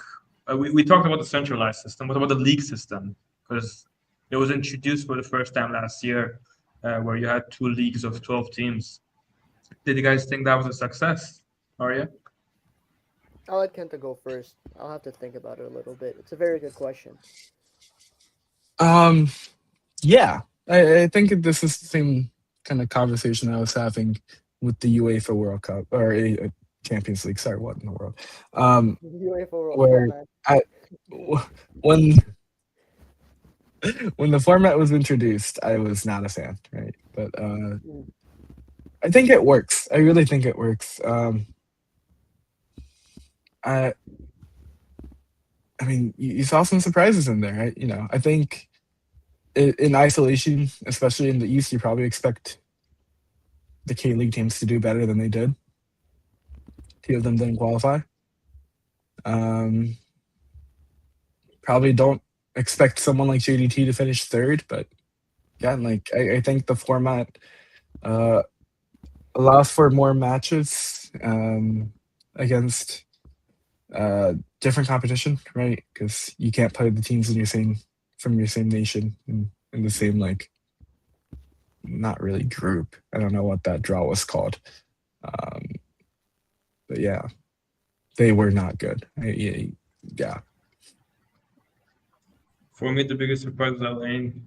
They were so Yeah. ass. No, they were ass. As defending champions. Bro, you come into the competition, I concede 22 goals in 8 games.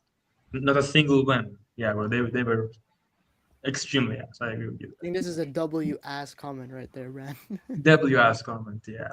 But there's still some problems. For example, we saw Shandong Taishan, who didn't show up for a game. They were considered withdrawn. And then all the other teams who played a game against them, they have played one less game. And I don't think that's fair.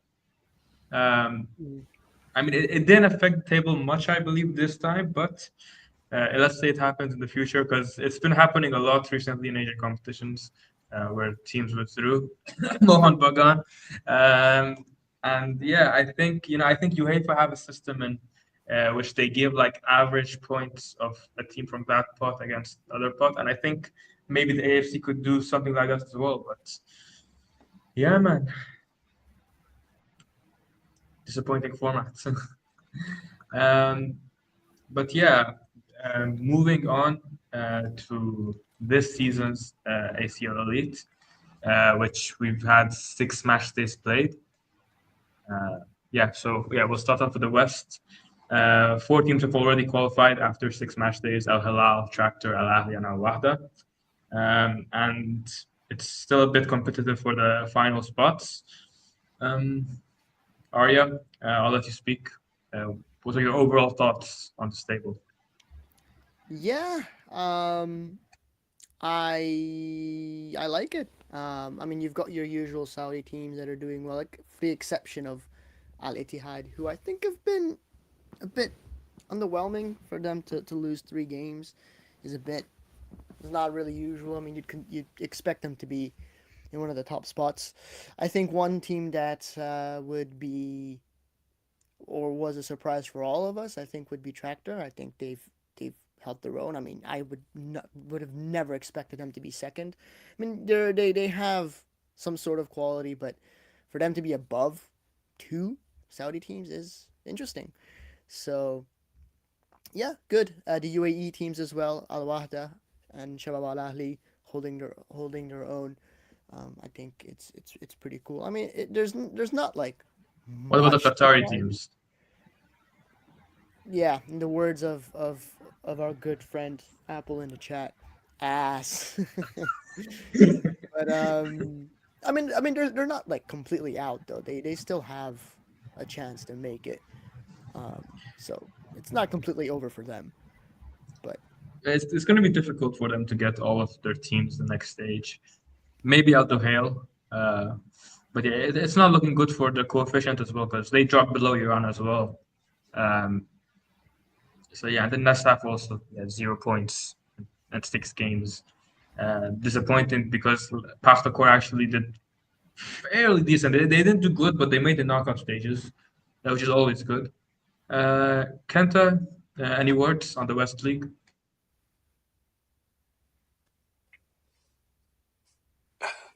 Not exactly. I mean, it's been very competitive, so that's good. I don't know how Al Sharjah is at 7 points with a -7 goal differential. That seems crazy to me. Um, Because they lost 5-0 to Tractor. Yeah, I mean, we're talking about very inconsistent performances in the middle of the table, I think. But I guess that's what makes it fun, right? You never know what the teams that are fighting to kind of qualify to round 16 are going to do in the next match. Any of them could win. Armin asks chances for Tractor to reach the final. I mean, if they continue this form, I mean, they have already qualified for our next stage. But I think if they get a good draw in the round of 16, and if they qualify for the quarters, that means that they're going to take on a team from the east side in the quarterfinals in Saudi. And in a centralized format, it depends on who's on form. So I think they could reach the semifinals if they show up. The final is going to be very, very difficult with the Saudi teams, but yeah, it depends a lot on the draw. Arya, do you agree? yeah, I agree. But they've been very good, so we'll see. Best of luck to them, as well. Persepolis #1. Arya, can you just remind me again which Asian competition Persepolis are participating in this season?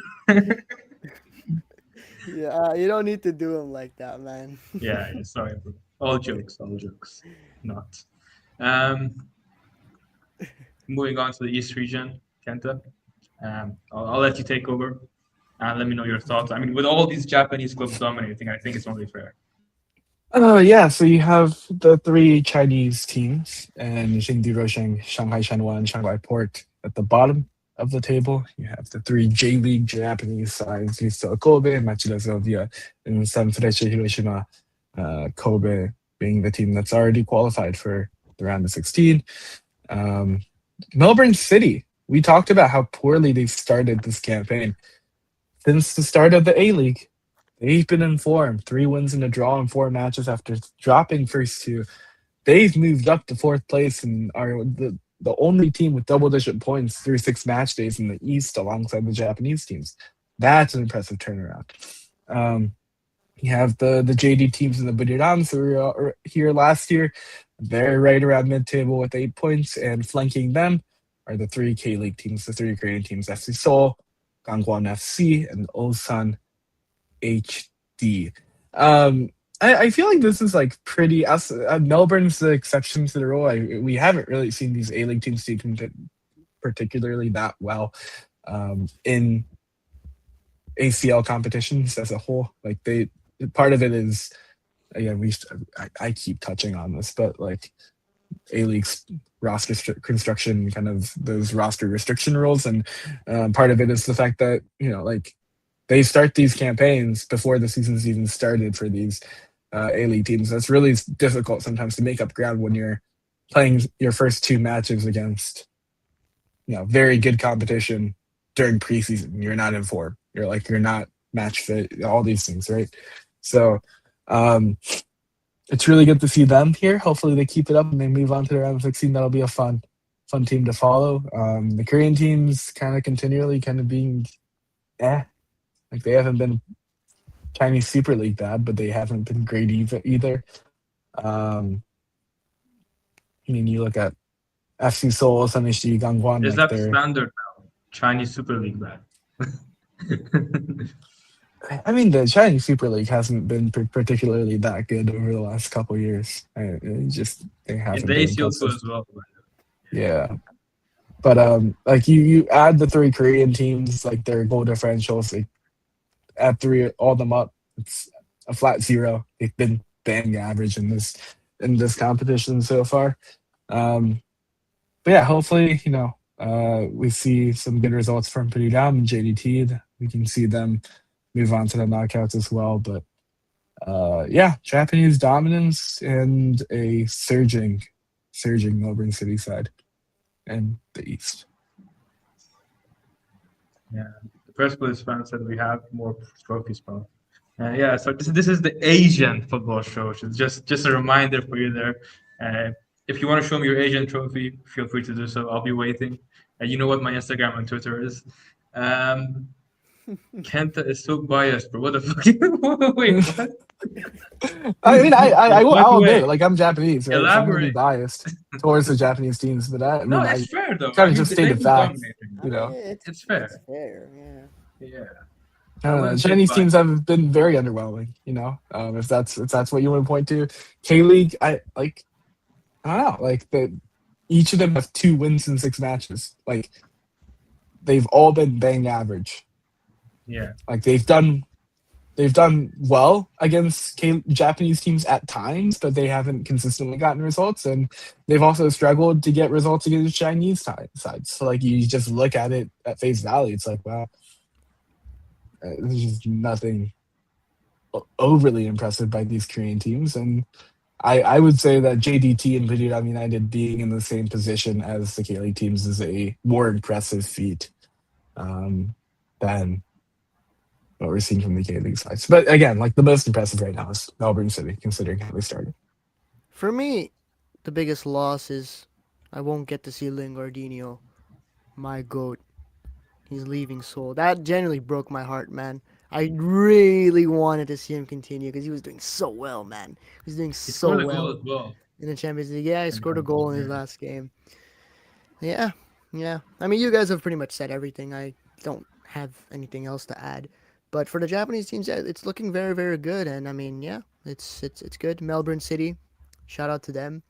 I think this might be like the It's first. always nice to see Australian clubs too. Yeah, is this like the first time that like we've talked about a club, called them shit, and then they just bounced back? Is that the first time that's happened between us? Because I Yeah, can't I think so. recall. I can't recall us like ever There's back. one more example in the ACL2, which we'll talk about it. Okay. Was Lingard actually good for Seoul? No, I think he was good. Yeah, very good. Very good. Very good. Yeah, Yeah. the Champions I, League, yeah, I think. very good. Did he say where he's moving to, or No, he's a free is he agent. retiring? Okay, free agent. I mean, him leaving was a bit weird too, because he seemed like he really loved. Happy. Yeah, being he there. seemed Like, happy. he seemed like he absolutely. So I don't know. Maybe he missed England or something. I don't know, something like that. But for me, it was a Homesickness. very strange departure. I think. Like I thought, the fans love him. He was playing good. He seemed to love the culture and anything. So for him to leave was a bit weird. And it's always nice to have a bit of Lingardinho. He's such a unique personality. So to have someone like him for Asian football, I think was pretty cool. But very short-lived, unfortunately. Maybe he could join Paris Police next or SLL or something. I'm kidding. All right, so let's talk about the knockout stages of the ACL2 last season. Oh man, this time it's Hiroshima Lion City Sailors. It always gets me, man. Imagine losing a continental title because you forgot to check who has a yellow card or who has a red card. That's insane. But yeah, Sharjah won the first ever AFC Champions League 2 against Lion City Sailors, who put up an amazing fight. Biggest disappointments, I think, were Tractor. Arya will agree with me here. Except for Sanfrecce Hiroshima, which I'm not going to count because they didn't lose on the field. They lost off the field. Either Tractor or Jean-Buck, I think, were the biggest losers here. Kenta, you talked a lot about the Lion City Sailors before. If I had to ask, what do you think was the key to their success in this tournament? What would you say? Well, the 2 Eastern Asian teams just eliminating themselves, kind of, the eligibility error with Sanfrecce Hiroshima is just it's laughable, honestly. But even in the return legs, like Lions, like it's a good match. Like Sanfrecce, where I know on the front foot they needed to get 3 goals at least, so they were on the front foot. But it was a 1-1 draw ultimately, right? So more power to them. Jeonbuk just like they put themselves in that hole in the first match against Sydney. They played really well in the second match, I thought, despite the result. But it's really hard when you're down 2 goals on aggregate to try to come back. And I thought the Sydney Lions City, like the second leg, was also very on what grounds, man? Hey, they have Lingard. I've not They seen. had Lingard. They had. They had Okay, Lingard. no, you know what? Fair point. Fair point. Fair point. But yeah, just in general in the East, I wish ACL Elite would be structured this way instead of the mixing of regions. I wouldn't mind the mixing of regions if it was home and away. Yeah, I think it yeah. would I be think it's much one better. or the other, right? Yeah, it's not Yeah. both mixing You and all the can't matches mix happen it in and Saudi then Arabia. hold everything himself. Yeah, exactly. You Yeah. can't do that. Can't hold it all in the West. That just it doesn't make any sense. But yeah, it was. I think most of the Eastern matches were fairly fun to watch. Yeah, Lion City, what a run by them. It's really unfortunate they weren't able to get it done in the final in Singapore too. Like, I don't think it was their Arya, home stadium, but I thought it was like close, fairly close in to their their home home stadium. stadium, So. I think, or the national stadium, I think Lady Gaga had a concert, so they had to move the ACL to final to the Shan Stadium. Why? Arya, Why? what did you make? Me? Yeah. I want to touch on 3 teams. The first one is Lion City Sailors. I mean, what a story could have been. And that Lestien goal was special. Check out our interview with Rish Roshan Rai, please. So I I was rooting so hard for Lion City. But yeah, Sharjah are on paper a better team, so they played well, all things considered, in a in an away final too. So props to them. My second team that I wanted to talk to about was Tractor. I mean, they were like decent in the group stages, and I mean before this game they were decent, and they were the better side against Al Tawun. They just couldn't finish if their freaking life depended on it. It I was think Tractor this year would have beaten Al Tawun. Like I mean they've the done Tractor a this season complete in Asian competitions. Yeah. they've done a complete 180. I mean the Tractor we're seeing now is 10 times the team that it was last season.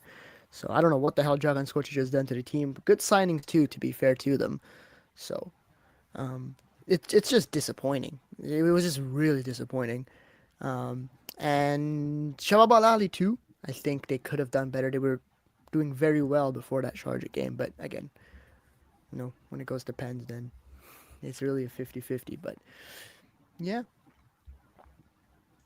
We'd actually seen a lot of pens. Sharjah barely beat Erfan Hoseiny as well on pens. Al Tawun beat Abubakar on pens. Yeah. Now moving on to this season of the ACL2. So in Group A, so the group stages have concluded. In Group A, Esteghlal did a miracle. They only had an 8% chance to qualify for the knockout stages after the first 2 games. And Arya, this is the team I wanted to talk about. You mentioned, has there ever been a team we bashed a lot, and they managed to come back? I think Esteghlal kind of did that.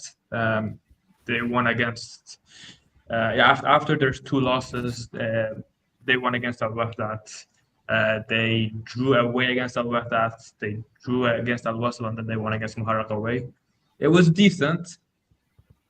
Not amazing, of course, but they did the job. Arya, what do you think was the key to Esteghlal before on those 2 games and then after that? what was the key difference? I think two players come to my mind. I think Erfan Hoseiny was very good, and Arya Nourizadeh, especially Arya Nourizadeh. This guy makes a difference for us all every time, even in the league, freaking league cup, whatever, friendlies, freaking practices.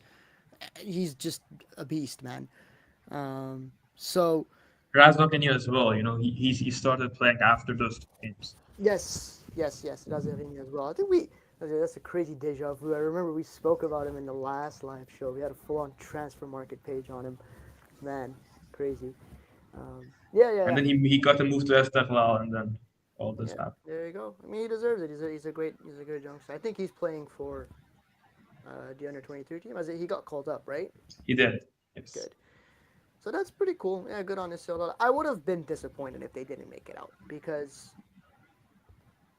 with the players that they have, you've got the Musa Janepo as a Prem player. You've got Arya Nourizadeh who's been. Against Snodland even a very good CONCACAF player. You've got quality, man. There was no excuse for you to not make it out. So for them to come back from that, what you said, 8% chance, I think is pretty impressive. 8% chance. Now let's see what happens because I think now that they're on form, because it's only gonna get harder, bro. It's only gonna get harder. So we'll see, but we'll see. I'm not sure if Kenta knows much about it, but is there anything you want to add, Kenta? No. Yeah, makes sense. But yeah, as an Esteghlal fan, I'm very happy because after the two losses, I'd lost all hope. I mean, it was very difficult to come back, but results went our way. We did well. Yeah, I'm happy. We have some more comments from the Persepolis fan. Fluke will get knocked out next. Mark my words. I respect you. Hate watching the stream just for Esteghlal. I respect that a lot. Love myself a good hate watch as well. Don't worry. I mean, the hate watch that I had a few weeks ago when Persepolis lost to Tractor in the Haspi Cup. I mean, oh my god, amazing. Moving on to sorry guys. Moving on to Group B. Enough. Like, I don't know why you talk shit as a Persepolis fan right now. You guys are not doing well. Like, it's like the worst time to talk shit. But yeah. Anyway. So, moving on to Group B, which is like one of the funniest groups in history, where Andijan had like 5-0-0 draws. Wait, look what he said. Look what he said. Can we talk about Arya? Yeah, let's talk about Sergio Aurier. He got into a fight with Karoni, and he just got kicked out of the team. You know what's funny? He's saying he won't leave the club until he gets all his money as well. Wait. I don't know if this is appropriate to talk about, but I'll just say, didn't his debut get postponed because he got AIDS or something? Bro, what the fuck even is that? We're talking about Sergio Aurier, he got hepatitis B. Oh, hepatitis, not okay. Anyways, we're talking about Wait, did you think get AIDS as a reasoning? Do you have? I thought he got AIDS. Anyways, whatever. We just forget about what I said for a second. Let's come back to topic. Bro, shut up. We're talking about a guy who's a former Prem player, like a professional. You wouldn't expect something like that. PSG, Spurs, and he gets into a fight with kind of what are you doing, bro? Like, bro, what are you doing? You're just a dumbass, bro. I don't know. Yeah. I genuinely forgot all your existence. A lot of people did. Don't worry. Arya is not real, bro. What? AIDS. Oh. Oh god. Sorry. But yeah, it was I got my diseases mixed up. Yeah, sorry, we're not It's a STD experts here crazy on the mix Asian up. football show. Yeah, as you It's can just see, such man, a crazy mix up. there's a big reason as to why I'm here as a co-host of the Asian Football Show and not a fucking doctor, bro. Like, yeah. Uh, yeah. In Group B, Al Ahly and Arkada qualified for next round. Arkada can still win every competition they've still played. They've played, and by the way, and although they have a hard draw, that's very funny to me. Yeah, and Dijon with like 73 0 draws as well. Not surprising. In Group C, which yeah, Mohan Bagan withdrew. Al Hossein and Sepahan qualified for the next round. Not surprising there. Expected Sepahan to top the group, but they only found their form after their first game against Al Hossein. In Group D, Al Nasser, unsurprisingly, 18 points in 6 games. Perfect record. 22 goals scored in 6 games. And they didn't even use Ronaldo in, I think, 5 of their 6 games as well. Al Zawra and Istiklal with 9 points. Al Zawra qualified on goal difference or head to head, I'm not sure. And then go with 0 points. In the East region, MacArthur and Hanoi Police, one of our favorite teams here at the Asian Football Show, made the next round. Taipo and again a Chinese Super League team not doing well. Beijing Guan eliminated in the group stages. Neymar says, Sergio Aurier, I'm a PSG fan and he always had attitude problems. So he was perfect for Persepolis. In Group F, another team, I think the only other team other than Lhasa with the perfect record was Gamba Osaka with 18 points. And the Ratchaburi. Did you guys hear what happened in the last match day of Group F?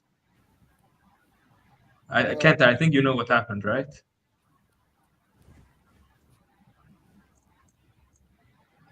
Kenta? Sorry, what? Do you know what happened? I was too focused on the AIDS situation still. I'm not fully over that. Wait, what is the chat saying? AIDS, I'm crying. AIDS is crazy. Corner, he had an AIDS problem too. All right, bro. Guys, I said I asked the question. I said, didn't he have AIDS or something? All right, I didn't say he or had something. Or something, or something. So yeah, Nam needed like, I think there was like a 14 or 15 goal difference between Ratchaburi and Namdien, and Ratchaburi needed to lose by like There was an 11. It was 11. 15 the goal difference. 11, yeah, 11. And then what happened? Where is it? Yeah, Namdien won 9-0 against Eastern. If they scored one more goal, we would have seen the most shocking story in history. No, this is the fault of Gamba Osaka, right? They could have won 3-0. They could have won 3-0. They could have won 3-0. But they didn't. Yeah. They didn't. Bro, they literally cock blocked Namdien. Excuse my language, but they literally. That's the only way I can explain it. I'm looking at the attendance for Gamba Osaka. It was pretty. Am I crazy in saying it's pretty low? I don't know why I'm expecting it to be more than that. No, am I crazy? Or is it a small stadium? No, it's a 40K stadium. So it's not a small stadium. I mean, they hosted the Japan-Indonesia match in World Cup qualification. Isn't that a ridiculously low number? It's 9,000. like you have to understand. At the end, but yeah, maybe. Yeah, I mean, like, I don't want to say Japanese fans probably weren't taking the matches seriously, but it's like it's on like a Thursday. Yeah, Wednesday before the holidays. And if you know where the Suita Stadium is in Osaka, it is not in Osaka. It's like it's a pain to get to from Osaka. If you're in Osaka, it takes like an hour, realistically like an hour, through a combination of like taking buses or taking public transit or taking whatever. Like it takes a minute. It takes a minute to get out there. It's in the middle of nowhere. Why is everyone saying AIDS? What did I miss, man? One of the co-hosts here said this. This guy. right here.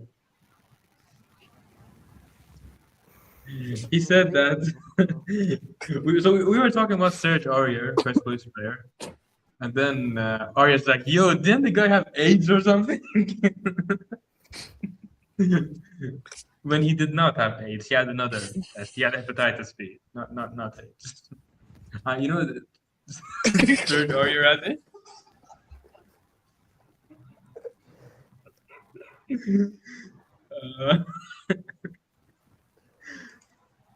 Uh, oh, bro, that's too funny. I mean, he went on Iranian TV and he was so pissed off at like why they released his medical results.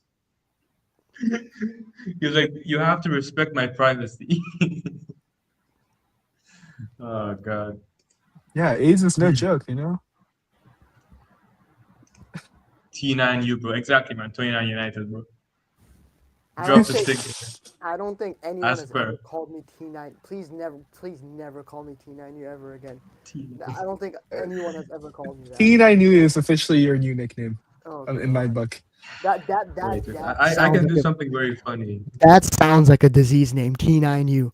Like, what the fuck? It's better than AIDS. All right. Arya, Yeah. look at your new display name. T9U. T9U. Crazy. All right, Crazy. so Group G, Persib Jakarta on 13 points. Last year's champion, last year's runners-up, United Sailor, just missed out on head-to-head. Bangkok United qualified to the next stage and Selangor with 1 point. I feel bad for Lions because 10 points gets you out in most groups. Yeah, it gets you out in most groups, but they got unlucky here and didn't qualify for the next stage. In Group H, the other Singaporean team, Tampines Rovers, they qualified. Amazing record, 5 wins and a draw. And they topped Korean teams. Recently, we've been seeing a lot of Singaporean teams do well over Korean teams. I think we saw it last year as well, if I'm not mistaken, Kenta, right? Did we? Yes. I don't know if they Yeah, I finished think second John in the Park group. lost. I think John Park lost to Lions Sailors last year, or at least drew, if I'm not mistaken. That might be true. But yeah, it might be. Arya never changed, man. I'm still laughing. Flipping it. Oh, bro, is this gonna be something that's gonna fucking haunt me forever, bro? Fuck's sake. Yeah, and Kaya with 0 points in 6 games. That's it for the group stage. The draw happened also for the entire knockout stage. Here it is. Do you guys want to give predictions on each round or each tie? Sure. Why not? All right. Let's start with the West region. I'll give my 4 predictions, and then you guys can give yours as well. I'll go for Al Wasl, Al Nasser, Sepahan, and Istiqlal. I'm not picking any surprises. Arya? Which one are we doing? Al Zahra against Al Wasl? The first 4 round 16 games.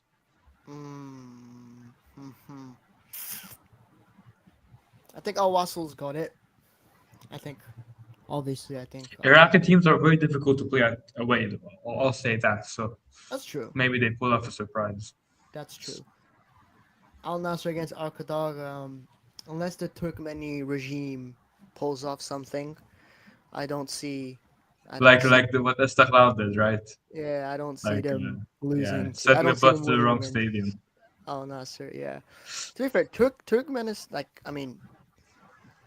out of the games that I've seen, they play on artificial turf, right? Like their stadiums are fucking terrible to play in.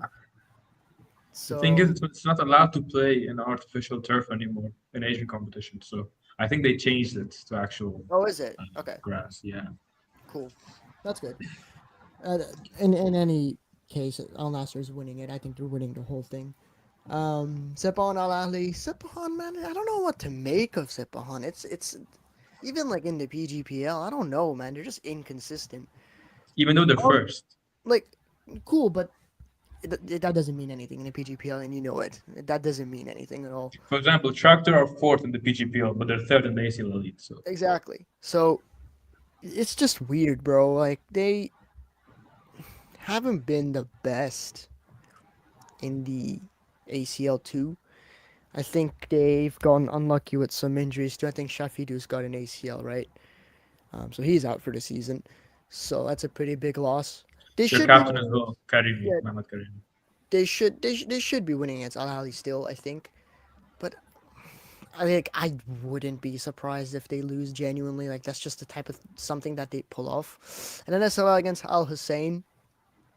Um, yeah, I think with the form SLL are in, I'll give them the win here. So yeah. What about you, Kenta? It's hard to bet against Al Nassr. That's the I feel like the no-brainer pick. Um, I'll pick Al Wasso. I think it'll be close. I don't think that'll be close. Um, I'll pick Al Ali over Sepahan. I think Al Ali are a confusing team. They but didn't lose a match, but only won two in the group stage of ACL two. So Only in ACL. I really don't know what to make of them. But I'll take the team that hasn't lost yet. I think they're able to keep it close on the away in the away fixture and win at home. I think that's a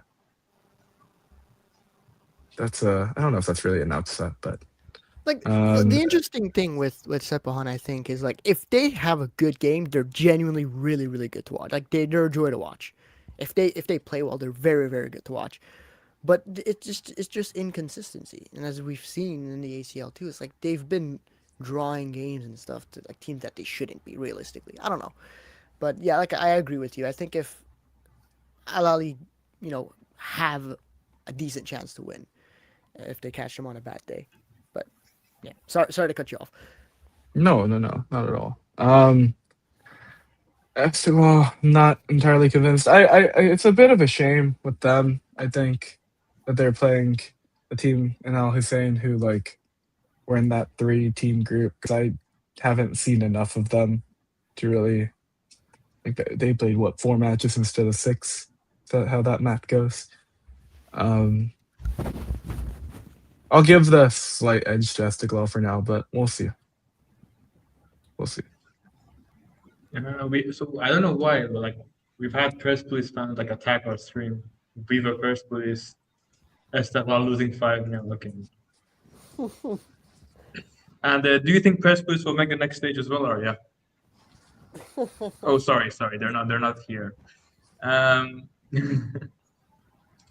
in the East region, okay, I'll start off with the predictions. I'll go with Gamba Osaka. I'll go with oh, I'll go with Ratchaburi. I'll go with Bangkok United and then Tampines Rovers. Kenta, I'll let you go again this time. I don't think I can bet against Gamba Osaka right now. I know someone in the chat thinks I have a bias against K League, but uh, You do, bro. Pohang Steelers just haven't been good enough in comparison to how Gamba Osaka played. Gamba Osaka, like, what, their, like, goal differentials, like, what, 15-2, 16-2, 17, somewhere Like around that? 16, plus 16. Yeah, it's absurd. They've been absurdly good. They won all 6 matches. It's tough to bet against that, but, maybe they put a Seaman suspended player. bias. Yeah, I'm subbed. Yeah, maybe Gamba Osaka continues the trend of ACL two Japanese teams, playing a suspended player, and they'll lose 3-0 in a match that they can't come back from. So maybe that's the math that leads to success. I thought Retrobity they were very good in the same group as Gambos. I think it was Group F. Um, How is this pissing you off? I mean, Gambo Soccer, I mean, they had 6 games, 6 wins, and Pohang Steelers lost to, with all due respect, the Singaporean team. How is this being biased? Tampa Rovers was a better team in the group stage. Um, yeah, I think I have to go Ratchaburi. I thought they were very good in the group stage. MacArthur is my pick. I again, like I think with these A-League teams, those Australian teams, like after they started their season, right? They've been very good. We talked about it in ACL Elite, and I think it's the same here. I think they've been really good, and so I'll go MacArthur over Bangkok United, and then I'll go Tampines Rovers over Kongan Hanoi. Okay, so we got some beef in the chat. Lingard Oh, left bro, your we shit had beef league. last year too, man. Oh my god. Oh, what's going on? Care to explain the beef? I don't have the chat open. Yeah, so we've got, and I believe, a Korean who's pissed off at Kenta for being biased towards J League. How? And then What? Apple says Lingard left your shit league. Oh man, I don't mean to laugh at that. All right, yeah. Exciting stuff in the ACL too. Moving on, to the Challenge League. So last year's final, Arkadog won. The undefeated team who never lost the game in any. They lost the game, but they never lost the competition in the club's history. And they won every single league game in their history as well, which is insane still. Not even a draw, by the way. And they were losing 2-0 to Al Arabi, and they came back and won 3-0 as well in the semi-final of the Challenge Cup. So I don't know what kind of black magic they're doing, but it's working. Let's see if it works against Al Nassr as well. But yeah, this was the first edition of the Challenge League, and I liked it. I liked it more than I liked the AFC Cup, at least. I think this was a lot more organized. One thing I would suggest, though, is I don't like how the group stage is held in centralized format. Again, they should avoid these centralized formats as much as possible. Yeah, I'll start off with you, Arya. What do you make of the Challenge League debut? It was nice. I liked it a lot. You saw the return of a few teams that were regulars in the AFC Cup. LC, for instance. You'd expect them to go a little bit further, I think. But Arya, we can barely hear you. Can you? oh, shit. Sorry. Can you hear me now? Yeah. Yeah. I said it was nice to see some teams that were like AFC Cup regulars, like Al Seeb and such, coming back. But some of these games were genuine, absolute bangers. That Al Arabi Al Seeb game, I watched it, was a freaking sick game. A really nice game. So, like, you know, this is like a more sort of obscure competition. Not many people even know about it. But if you guys are interested in like obscure, entertaining games, I think the AFC Challenge League is a good one for you guys to watch. I mean, again, you don't have star players necessarily. Like even in the ACL too, you've got some star players. Of course, in the main competition, you've got stars as well. You don't really have like star players, so it's pretty obscure. And the quality might not be the best, but you're gonna see exactly. goals. You're gonna And see goals. I think what's good with, or I think what's nice with this is that you don't even have like a clear favorite from the get go. You know, at least with the ACL one and the ACL two, you've got your Saudi teams. Oh, you got these guys. Blah blah blah. When it comes to the AFC Challenge League, you don't know anything about these teams or any of their players. So you're kind of watching that competition with a blind eye of like, who the hell are these players? Who the hell are these teams? And you'll learn a lot. So For example, where else can you find a team called Young Elephants? yeah, it's cool. It's really nice to see. Yeah. I think Arkadog were a relatively known team, at least for football nerds, because like they hadn't lost a single game in the Turkmen League, I believe. So like you had that, but like yeah, May I say it's a something nice funny? it's a very nice tournament.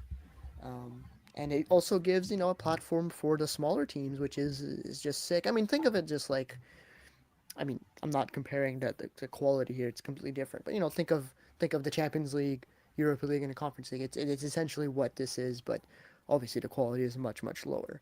But you're giving the chances to um, much smaller teams who don't have much exposure. So I think it's a brilliant tournament. And you know what's funny?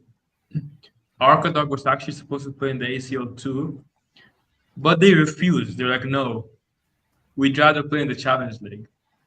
And I don't know what kind of play that was, but they managed to win the competition. Maybe they wanted to keep their record of not losing any competition.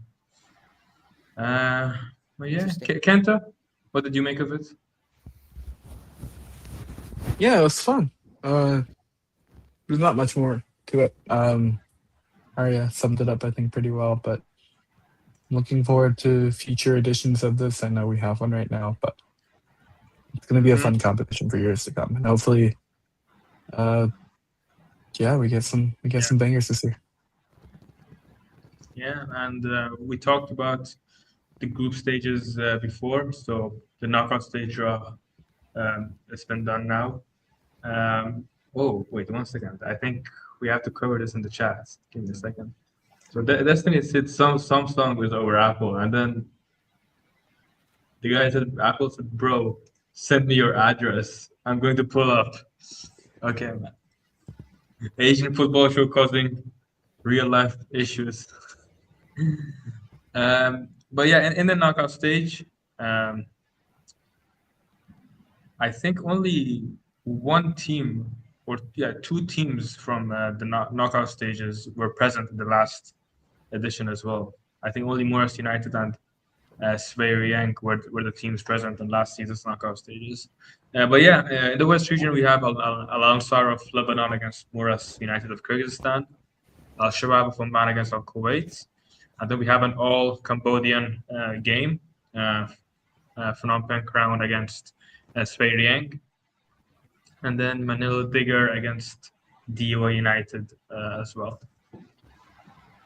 Oh, good question here. What team does Arya and Kenta support? Asian teams.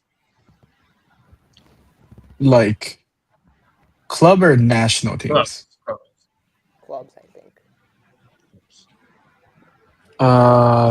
For me in J League is a Why did newly bro look JP. around to make sure no one's there? I'm sorry. No, I was going to determine to bring this down, but I Oh, okay, realized it's going to be a pain to okay. pull down the scarf because I have like soccer balls on top of it. That's gonna fall over. Recently, a J2 team in Shonan Mari is my J League side that I support. We relegated from Any specific J1. J1 league? Oh, okay. Relegated from. Um, we just got relegated from J1, so I don't know if I'll have a team per se in J1 this upcoming year. Maybe I'll Arya, watch something. what about you? Eh, so it's. I mean, growing up, right? I there was always this debate of Estella versus Persepolis, right? All my family are Persepolis fans, and I was the only one to be like, you know what, nah, fuck that. I want to be an Estella fan, and by default, I follow Estella because of that. But like, I want Iranian teams to do well. I don't care, to be honest. Um, but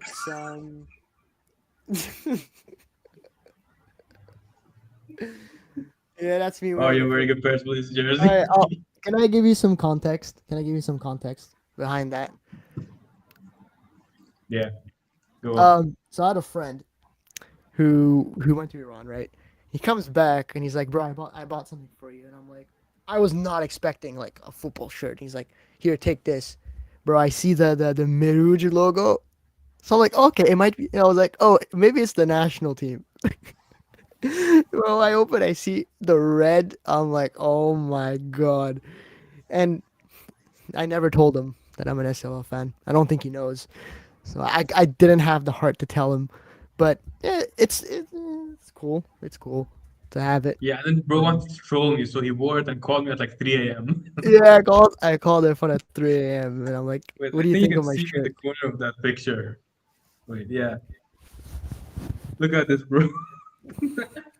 You can just see me in the corner. Uh, yeah. Okay. W Arya. OMG. Um, yeah, and then that's it for the Challenge League. Moving on, it's the first ever edition of the Women's Champions League. Uh, yeah, let's go to the knockout stages because we covered the group stages. Um, yeah, Wuhan, Zhangde won the very first edition, defeating Melbourne City on penalties. I think the biggest disappointment, I can't even speak. The most disappointing team here would probably be Urawa, who lost in the quarterfinals to Wuhan again on penalties. Kent, I'll let you take over. Why did they lose? And they were hosting that game as well. It was in Japan. Why did they lose? They couldn't put the ball in the back of the Why? net Why? against It's your Wuhan. fault. I mean, losing to the the winners of the competition isn't the worst thing, but it's still very underwhelming. They missed like 3 PKs in that shootout, so I mean, they should have. Yeah, Yeah. they had their chances. I don't know why Goto's in red and Ito's in red. Formatting on Wikipedia is a bit flawed right now. No, it I'm was it sorry. was I'm sorry, Kenta. Oh my god. Bro. Yeah, yeah, Arya, pick a struggle. All right, bro. All right. In the words of Apple, what did he say? He said, "Send me your address. I'll pull up. Send me your address, bro. DM's open." No, I'm kidding. Um, bro, listen. Both teams win trophies. SLL wins trophies. Havertz wins trophies. I'm just saying. Both are Yeah, Champions League winners. yeah. I'm just saying. Just saying. Kenta, you were saying? Sorry. Yeah. I mean, they just weren't. I thought they had chances to put the ball game away in that first match, and they just didn't. That's all she wrote, I guess. I know someone's talking about one Korean team that lost in the semis to Melbourne. I thought they played very well in that match, and it was a bit of a shame they weren't able to uh, to come away with the win, or at least move it on to extra time and in the semifinals for against Melbourne City, uh, especially because it was it was a prime opportunity for. I thought Melbourne City weren't that good. Obviously, they moved on to the final, so it's clearly incorrect in some capacity. But I thought they would lose in the semis, and I thought the match was closer. I thought it would go to extra time and potentially the pens, but Melbourne were able to hold on to that 1-0 lead. Yeah, and I mean, we've talked a lot about how we don't like centralized formats. In the ACL Elite, where it was in Jeddah and then Al Ahly went on to win it. Qatar and Saudi in the World Cup qualifiers. But I think for a competition like the Women's Champions League, which is fairly new and might not have the same budget as the men's side as of now, I think it's fair to hold the semifinals and final at a centralized venue. Yeah. Um, Correct me if I'm wrong, but like the Ishan game, like the Melbourne City scored in the second half stoppage time. It's just one of those I fully expected as well while watching the match that it would go to extra time, and then it would yeah, stoppage. where you would get it's a brutal goal to concede. I thought they arguably were the better team of the two there, and yet they lose. So see, I'm not all completely against Korean teams there, but they still lost. So, Arya, do you have anything to touch about maybe Bam Khartoum and their performance? Yeah, I think they did very well. I mean, women's football in Iran isn't exactly great, to be quite frank. Um, yeah, they've got few young players who I think were good.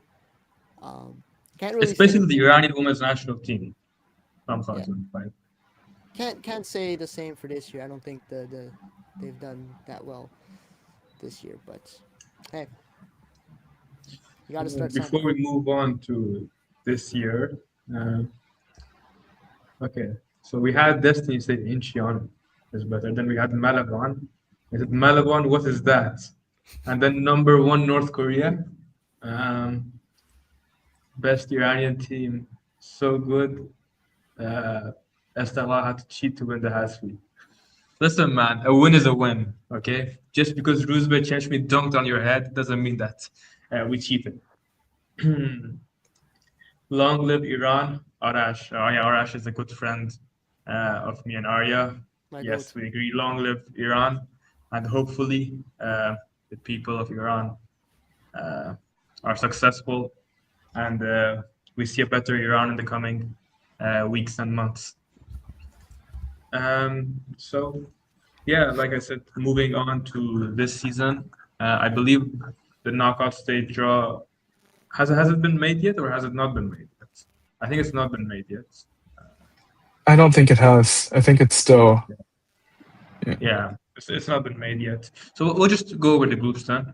In Group A, Melbourne City, 15 goals in 3 games, none conceded, just insane. And then Ho Chi Minh, 6 points. Stadion Laguna, 3 points. All three of them made the next round. And then Lion City, 0 points. And then in Group B, Wuhan, Jiangda, and Nasa Karshi advanced to the next round. East Bengal and Bam Khartoum eliminated on 3 points. Yeah, like you said, Arya, worst performance, but still, of course, it wasn't a bad tournament for Bam Khartoum this time around. And then in Group C, Tokyo Verdy with 7 points. And the debut from a North Korean club at the Asian Women's Champions League. And Nagoyank, I think that's how you pronounce it, I'm not sure. And the Suwon with 4 points, all advancing to the next round. Kenta, how would you say Tokyo Verdy compare to was it Urawa in that last season? Yeah, how do you think they compare to Urawa? I don't know. They weren't very convincing this time around, were they? Yeah, I mean, I think they're the more. I mean, they're both very historic women's teams in Japan. Um, I'm just unconvinced by by this team and how they performed in the group stage. I think they had like less goals than points this time around, and C1 played very well against them in the final match to get a draw that helped them secure that one of the third place positions to move on to the knockouts. So um, I don't know. We'll see. Just not very convinced. Daniel, I know Daniel. I know it was a robbery. Don't worry. I'm joking with you. I know we robbed you guys off the trophy. Arash says thoughts on the 19-year-old fellow who dunked on Esteghlal. Do you know who he means, Arya? No, You don't. no. Purya Shahrabadi. Well, I thought he was referring to Yeah, Malaban. I thought he was referring to he Malaban. scored. No, He no, scored no. his first professional goal Yes, he against did. Esteghlal. Beautiful Yeah, of header course as he did. well. Yeah. Beautiful header as well. My goat, man. Um, where can we watch the women's team games? They're all on YouTube in most parts of the world. I'm pretty sure Um, they're live streamed on the yeah. on the AFC Hub. I'm pretty sure. Yes. Um, I liked and subbed. Thank you so much, Mr. Coffee. Make sure to do if you haven't already. Uh, Are you sure that's not your second account? Just farted, bro. Cheers. Cheers. Great, great, great, great comment. Great go. Uh, Ishramani Erfa. Thank you. Love you too, Daniel. Thank you for supporting us. We really appreciate it. Um, all right. So moving on from the club competition, I think this was the last club competition. Oh, thank Yeah, God, bro. we have some youth competitions to go through real quick. Um, AFC U20 Asian Cup. This was a very disappointing tournament for Iran. Not disappointing, but we expected a lot more. It wasn't necessarily a bad performance, uh, but yeah, they Nah, lost to Japan on I penalties. disagree. I disagree. I don't think it was a bad tournament. No, I mean, yeah, it wasn't bad. we were fairly dominant in our group stage. We had Uzbekistan as well, who have a very good youth system set up. And then when you come against Japan and one of the favorites, and it goes depends. Like it's a 50-50 at that point. So, of course, we had my goat Puya shadow buddy with one of the worst penalties I've ever fucking seen. But yeah, it's a 50-50. I think both teams were fairly matched up. It was a very good game to watch. Um, but yeah, ultimately, neither of those two teams went on to win it. So that went to Australia on pens. So very good Yeah, tournament. Australia won the championship on penalties, and I'm not going to touch on Japan yet because we have the World Cup to talk about, which Kenta I think can talk more there. So yeah, at the U20 World Cup, I think Japan did fairly well here, right? Yeah, they won the group stage with a perfect record, no goals conceded, and they should have lost in the round of 16, I believe. Yeah, they lost 1-0 to France. A very unlucky draw for them to top the group and then get France. Just imagine you top the group, you win all your games, and then you get France in the round of 16. I mean, that's like some Iraq type of luck, to be honest. Kenta? That was such a brutal loss too. On so many levels, to draw obviously was not ideal. What in the world? What? Actually, Yeah, just that didn't happen. I tickled Kento yesterday, but hey, we don't have to talk about that. Yeah, you were Yeah, saying? yeah, I think we do. What do you mean? What? This is descending into just utter chaos. You're on Um, my level. Yo, we got some breaking news. Breaking news, actually. Breaking news live from, I believe, Salzburg. Bayern Munich have scored.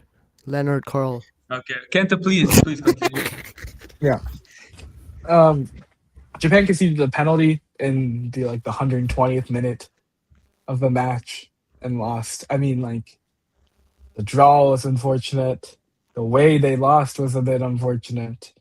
Um, yeah, tough And luck. then the other Asian team that did fairly well was Korea, who lost the eventual champions Morocco. And again, like you said, Kenta, I don't think there's any shame in losing to the eventual champions. Absolutely Um, not. yeah. I think it was good. It was good performances by both South Korea and Japan. They just got unlucky at the draw, and I think if they faced maybe any other team in the knockout stage, they had a good chance of winning and advancing even further on.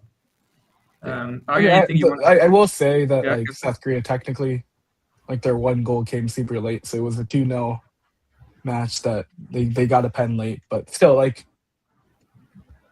I thought they were competitive throughout the entirety of the match. And like you're seeing the other matches, like Argentina lost 2-0 in the final.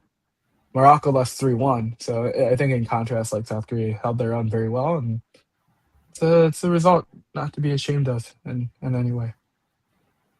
100%. Are you anything you want to add? Yeah, I mean, when it comes to youth football, especially youth tournaments, right? I feel like a lot of people, a mistake that they usually do is they like to compare youth tournaments and they directly compare it with like their like senior team, which is not always the case. Morocco winning that is a prime example. But you've got sometimes you've got Asian teams that are not technically great but they go pretty far. But I just wanted to add that comment for not just this tournament, I mean, just in tournaments in general. Um, Anything happens in youth tournaments.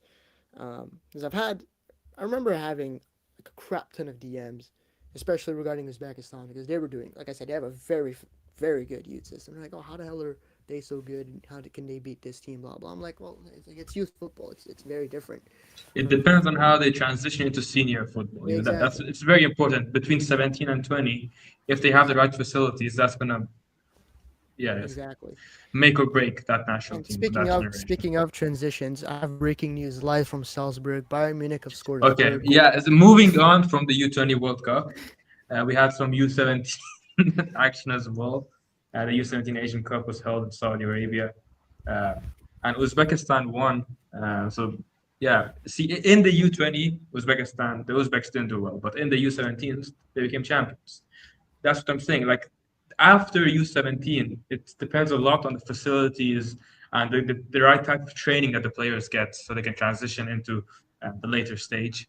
And yeah, this was the U17 Asia Cup, which Iran was horrible, and I think they finished last, right? Yeah, they finished last with 1 point.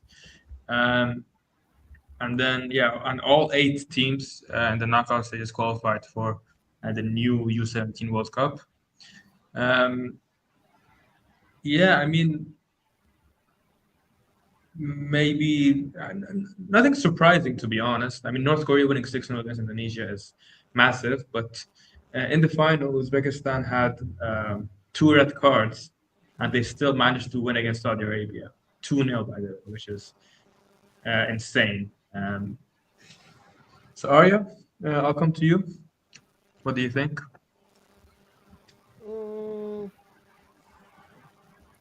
Mm, I think there's more to touch on the U17 World Cup than the Asian Cup, if you agree with me.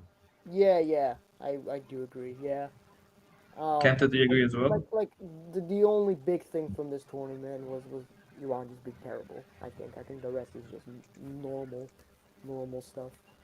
What Sam you asks, guys will were. any of you be in Saudi for the U23? Well, I could be, but I've got uni, so I don't think disappointment. Uh, it's worth me getting disappointed. I can't speak today, man. It's worth going to Saudi Arabia just for me to get disappointed. Um, but for sure, I'll be there for the Senior Asian Cup next year. Um, and yeah, moving on to the first ever 48 Team U17 World Cup. We had 9 Asian teams participating, so we had 8 teams uh, in the quarterfinals, as well as Qatar, who qualified as hosts. So yeah, the knockout bracket was huge. Yeah, here it is. Where is it? Yeah, South Korea lost 2-0 to England in the round of 32. We had an all Asian matchup in Japan versus North Korea, with Japan winning on penalties and then making the quarterfinals, I believe, right? Kenta, if I'm not mistaken.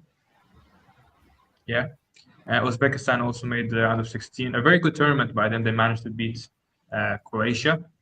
And yeah, that's it for the Asian teams in the knockout stages. So yeah, Kenta, tell me about this U17 generation of Japan. How does it compare to the previous ones? Yeah, I thought they played well. They the North Korea match was a really tough one. Just in general, I thought North Korea were a really tough team to break down. And so obviously that match went to penalties, and Japan were able to prevail through penalties, which is always just a coin flip. But there are a lot of penalties, especially in like the first round. And like I think the U.S. went to penalties against. I forget who they were playing. Morocco. Yeah, That's 5 right. games went to penalties in the first round. Yeah, so there were a lot of penalties. When you have this many knockout games, it's bound to happen. Yeah, for absolutely. Yeah.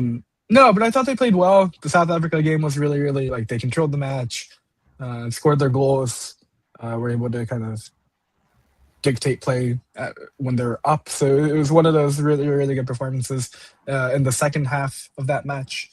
And I think that carried over because I don't think they scored in the first half of that match. I thought it was all, if I remember correctly, I thought it was 3 goals in the second half against South Africa, and then it led to a really solid performance against North Korea, but then weren't able to play against Austria, who were a very, very, very good side, for being honest. Yeah, before we move on, Metin asks, which one of the youngsters in the PGPL has surprised you the most this season? Example, Asghari, Razorenia, Cheshmi, Hojat Ahmadi. No, I think Cheshmi's done really well, you know. Very good up and coming player. Yeah, I think it's a close. He's a close second, but I think Asghari and Sheffi just before he got injured were probably the best players in the PGPL, best young players in the PGPL this season. But we've got an interesting question here from Destin, who asks, is Son the greatest Asian player of all time, and why is the answer yes? Kenta, what do you think? Do you think he's the greatest Asian player of all time? In terms of, like, yeah, sure. I don't mind saying that. At worst, he's the best career of any active player. That's without a doubt, I think, in terms of Asian For players, sure. absolutely. It's tough. Like, he obviously was one of the best Premier League players for a good stretch, which is at a time when the Prem was like the best league in the world. So The level in which he was consistent won't be matched by an Asian player by a very long time, I think. no, absolutely not. I think it's just like playing for Spurs is really tough. But he also ended up winning the the European Golden competition Boot in as the Europa well. League. Yeah. Yes. So gotta hand it to him. He's an impressive player playing. Guys, can you guys hear me and see me? Like the all 3 cameras have just it's just black screens. Can I just like leave and come back? Is that fine? Yeah, leave and don't come back. Yeah. All right, bye. Ferris, thanks. Bye. Thank God he's gone. So let's get the real shit started. So the U17 Women's Asian Cup. Okay, he's here. All right, I'm back. Oh my goodness. What do you mean? Oh my goodness. Okay, Arya. Huh? Nothing, What? just continue. Continue what? Yeah, do you think Son is the greatest Asian player of all time? I guess. Like if we had to make like a top 3, who would you put? Like who would be the best players? I'll say this in no order. I think Ali Day has to be there just because of the Okay. impact that he had Sure. on international football. And maybe Park Ji-sung for the 2002 World Cup performances. Well, because I mean, an Asian team getting to semifinal, that's huge, especially for back also then. because he's been very good for you. Yeah, I know they robbed it, but yeah. What do you think, Arya? Who's your top 3? I don't know, man. I used to say before Sun won Europa League, for me it was Park Ji-sung. He was my number 1 guy. I don't know. No, it has to be Sun. But the problem with Sun is internationally, just hasn't won anything, right? I don't know. Yeah, I guess it'd be Sun. I mean, he won the Asian Games gold. Yeah, that's all right, it. bro. Yeah, all right, bro. All right, bro. All right, yeah, good night. Yeah, I guess it's Sun. I guess it's Sun. Any dates confirmed for the Asian Nations League? No format or dates confirmed. It's just announced. Yeah, I mean, I would say we can all agree that Son, at least his career in Europe, won't be matched by an Asian player for a very long time. Moving on to the U17 Women's Asian Cup, not Asian Cup, but the World Cup, which no Asian Cup was held, so they just nominated the best performing teams. And North Korea, I think they won it again, right? Did they? Yes, they did win it again. Well, I mean, Why do you think North Korea is doing so well in youth women's football? Age fraud, do you think? Oh Or man, Kim Jong Un is like probably threatening the freaking officials. No, I'm just joking. I'm just joking. I'm just joking. Um, I've seen. I don't know if it was a piece from a don't they all journalist. play in like one club, like But from no, no, since they're no. like But it's 15 or like 16? apparently they. I mean, we know how North Korea is strict, right? Apparently, it's just like they just train like crazy at a very young age. Uh, That's what I read. Kenta, do you know anything about North Korea? I don't. Do you have I insider think the information? bigger. No, no, I wish. I think it'll be more. We'll know in a few years when we see if the North Korean senior team translates the success that they've had at the youth level. Um, I think it's really like it would be alarming if you have this much success at the international level, not just like in AFC, like not just interconfederational level, like right, like um, if they find this much success, North Korea, at the youth level, and then they don't have any success at the senior team level, then I think it's time to start questioning. Oh well, why is that the case, right? Because it's not like development suddenly drops off that drastically, and so you have to look at other areas, and one could potentially be something like age fraud. But that seems like a pretty serious accusation that I'm not ready to place on any federation unless I have a bit more substance to be able to push towards someone and say, hey, this is why I think this is happening, and just because they've been so good is not enough. I don't think at this point. Yeah, Well, I mean, also. look at. Oh, Sorry, yeah, you go. go on. No, go, go. I mean, yeah, you look at this tournament. North Korea beat the Netherlands 5-0 in the group stages. They had a perfect record, 6-1 against Morocco, 5-1 against Japan, who were actually having a good tournament before that quarterfinal, and then just not conceding another goal and winning the entire championship. It's insane. Like it's not even close between them and the second team, and it's not just U17, it's the U20s as well. But yeah, it's insane. Yeah, Arya, go on. What was I gonna say? I think. Oh, well, another thing that's important for North Korea is to make sure they don't get like freaking sanctioned and stuff. I mean, these guys. When's the last time they've played in their country and stuff? Like, it's a very sanctioned national team. So when it I comes to think the they don't senior, want to play at home. it's a bit difficult. Um, Yeah, because they if you refused to want, host Japan a few years ago. I remember. but like, if you want to man, this sounds like I'm being like a propaganda panelist for North Korea. But like, if you want to prosper Sounds as a like. footballing nation, you've got to like, you've got to do the basics, and they're not even doing that.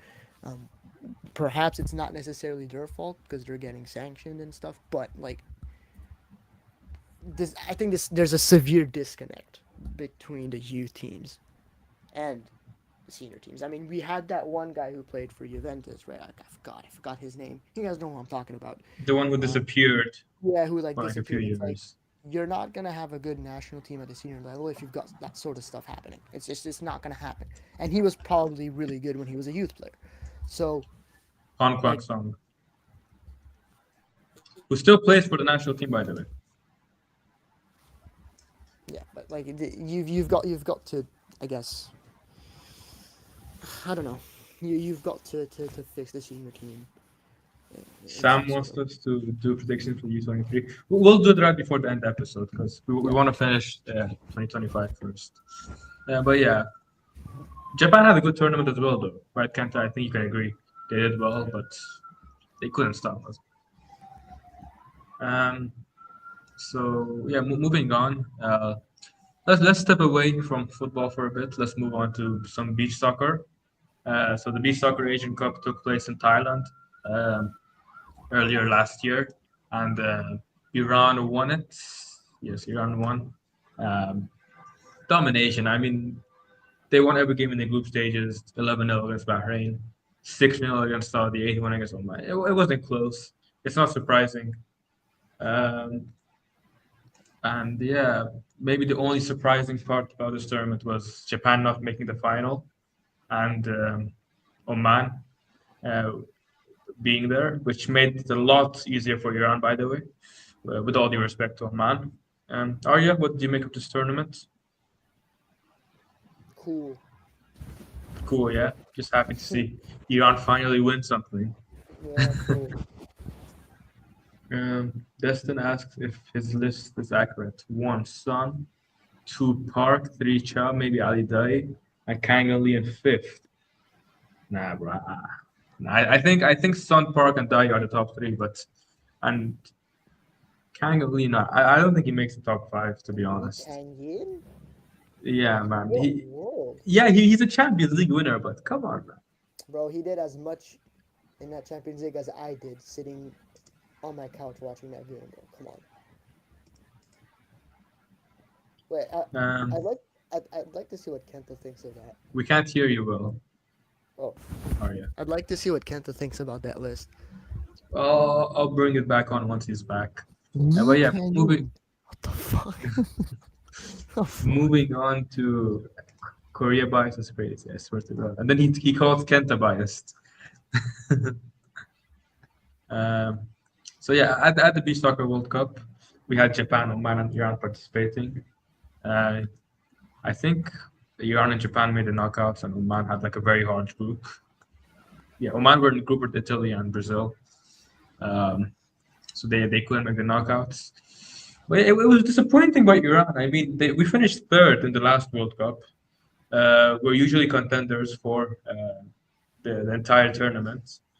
And yeah, we only reached the quarterfinals and lost to Belarus.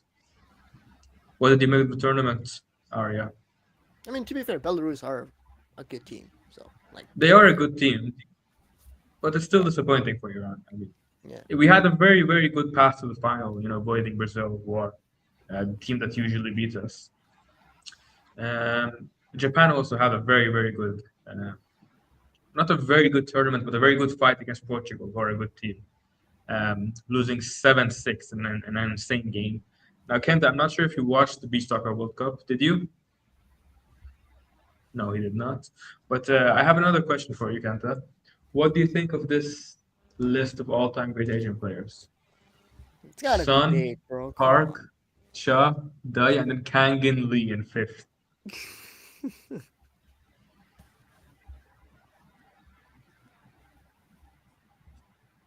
I don't think it's worth my time.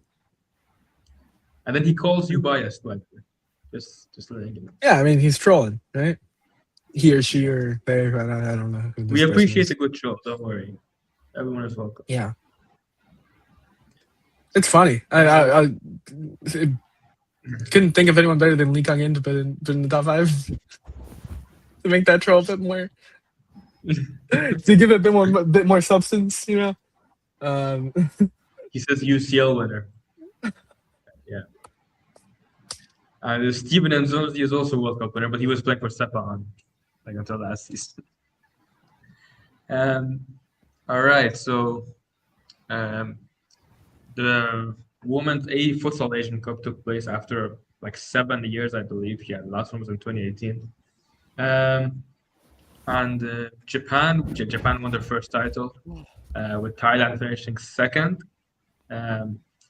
Japan, Thailand, and Iran qualified for the first ever FIFA Women's Futsal World Cup, which took place in the Philippines, I believe. Yeah, the Philippines.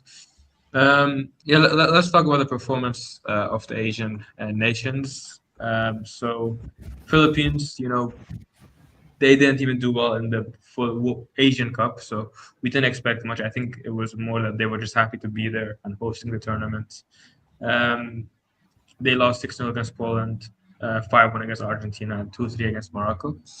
And then for Thailand, they did get a win against Canada, but again, I think they had a very somewhat difficult draw against Spain and Colombia. My national team is finished.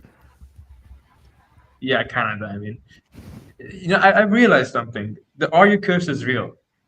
It's actually real. I'm sorry, but in every sport, okay, every level, whether it's youth, senior, whatever, doesn't matter. Every whether it's club or international, it doesn't matter. If Arya supports you, you're finished. It's over. Well, Right, Arya? I mean, I am a Don't Bayern say we fan. won the Cup Nations Cup. No. I am a Bayern fan, so I don't know if that's necessarily true. Maybe on a national team, you'd be right. Hey, Aren't you also a CF Montreal fan? can we like move on? You're an Esteban fan as well.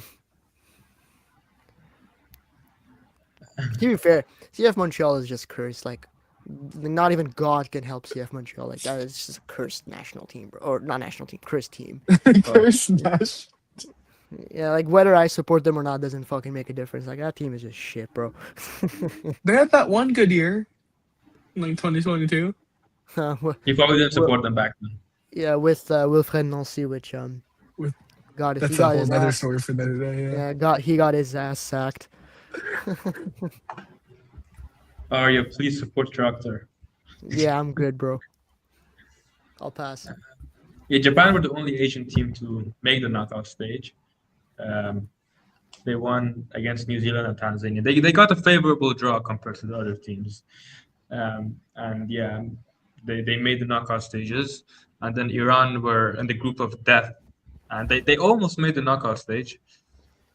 But they conceded like 3 goals to Italy in like the last 10 minutes, I think it was. Yeah, they were winning 1-0 until the last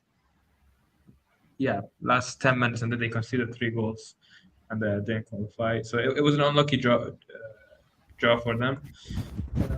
And then Japan, of course, lost to the eventual champions Brazil, which again, Kenta, no shame, right? No, not at all. Arya, you want to talk about maybe the Iranian women's futsal team? Yeah, Or this was the first time that an Iranian woman national team made a World Cup. Right. yes, for the Well, very that was first time. cool. Pretty cool to see that. It's a shame. It's a shame that they lost to Italy like that. But I mean, hey, whatever, man. It's not too upset about it. It is what it is. So we have a lot to look forward to in 2026. Yeah, the fucking 8 Kafa. What is it called? Have a Silk Wake Up. Silkway Cup. Yeah. Yeah. So I'll go through it real quick. We have uh, the U23 Asian Cup, which we'll cover now. The Women's Asian Cup, both in senior level U20 and U17. We have the U17 Men's Asian Cup, of course, the FIFA World Cup, which we'll touch on right now as well. The U20 Women's World Cup, and then the U17 World Cup in both the men's and women's side as well. So yeah, before we end it up, let's talk about the World Cup and the U23 Asian Cup. So let me just share the screen real quick. Regarding the women's team, let's be honest, the hijab caused too much. Of course, 100%. Because Iranian players are forced to wear the hijab while they play, which of course it affects how they play. Don't you guys think Taremi is overrated? No, I think he's rated fairly well. In what way? Bro, No. he's Kenta, do you think he's overrated? He's 32 playing in the fucking Greek league. Oh yeah, I don't know who's overrating. Yeah, how is He's a good player, but We will smoke Iran. Okay. We'll see tomorrow.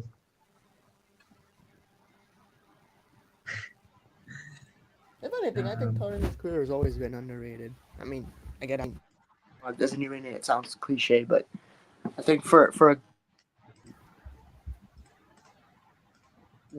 bloomed so late in his career, I don't think he often gets the credit that he deserves. But yeah, he's a good guy. He's a good example for Asian football, I think, and he held his own, But anyways, moving away, let's talk World Cup. Yeah. So South Korea are in a decent group like we talked about before. I think if they show up, which they usually do during World Cups, I think they can qualify for the next stage. What do you guys think? Arya? Say that again, bro. Just I think South Korea can make the next stage if they show up, which they Oh usually yeah, do at World 100%, Cups. 100%, 100%. I mean, we if you guys haven't checked our, I don't know if it was the latest podcast where we talked about the World Cup. Yeah, it was the It latest one was. It was. before the Fadi Robert interview. Yeah, I'm just gonna be repeating the exact same thing that I said in the last episode. It's a good group for them. It's a tough group, but it's a definitely a doable group for them for sure, 100%. Kenta, do you agree? Definitely doable. Yeah, I guess we'll see who the UEFA team ends up being. I don't remember that pathway very well, Denmark, Czech, Ireland, and Macedonia. so it could be. Could be Denmark. There's some range in what that could be, I guess.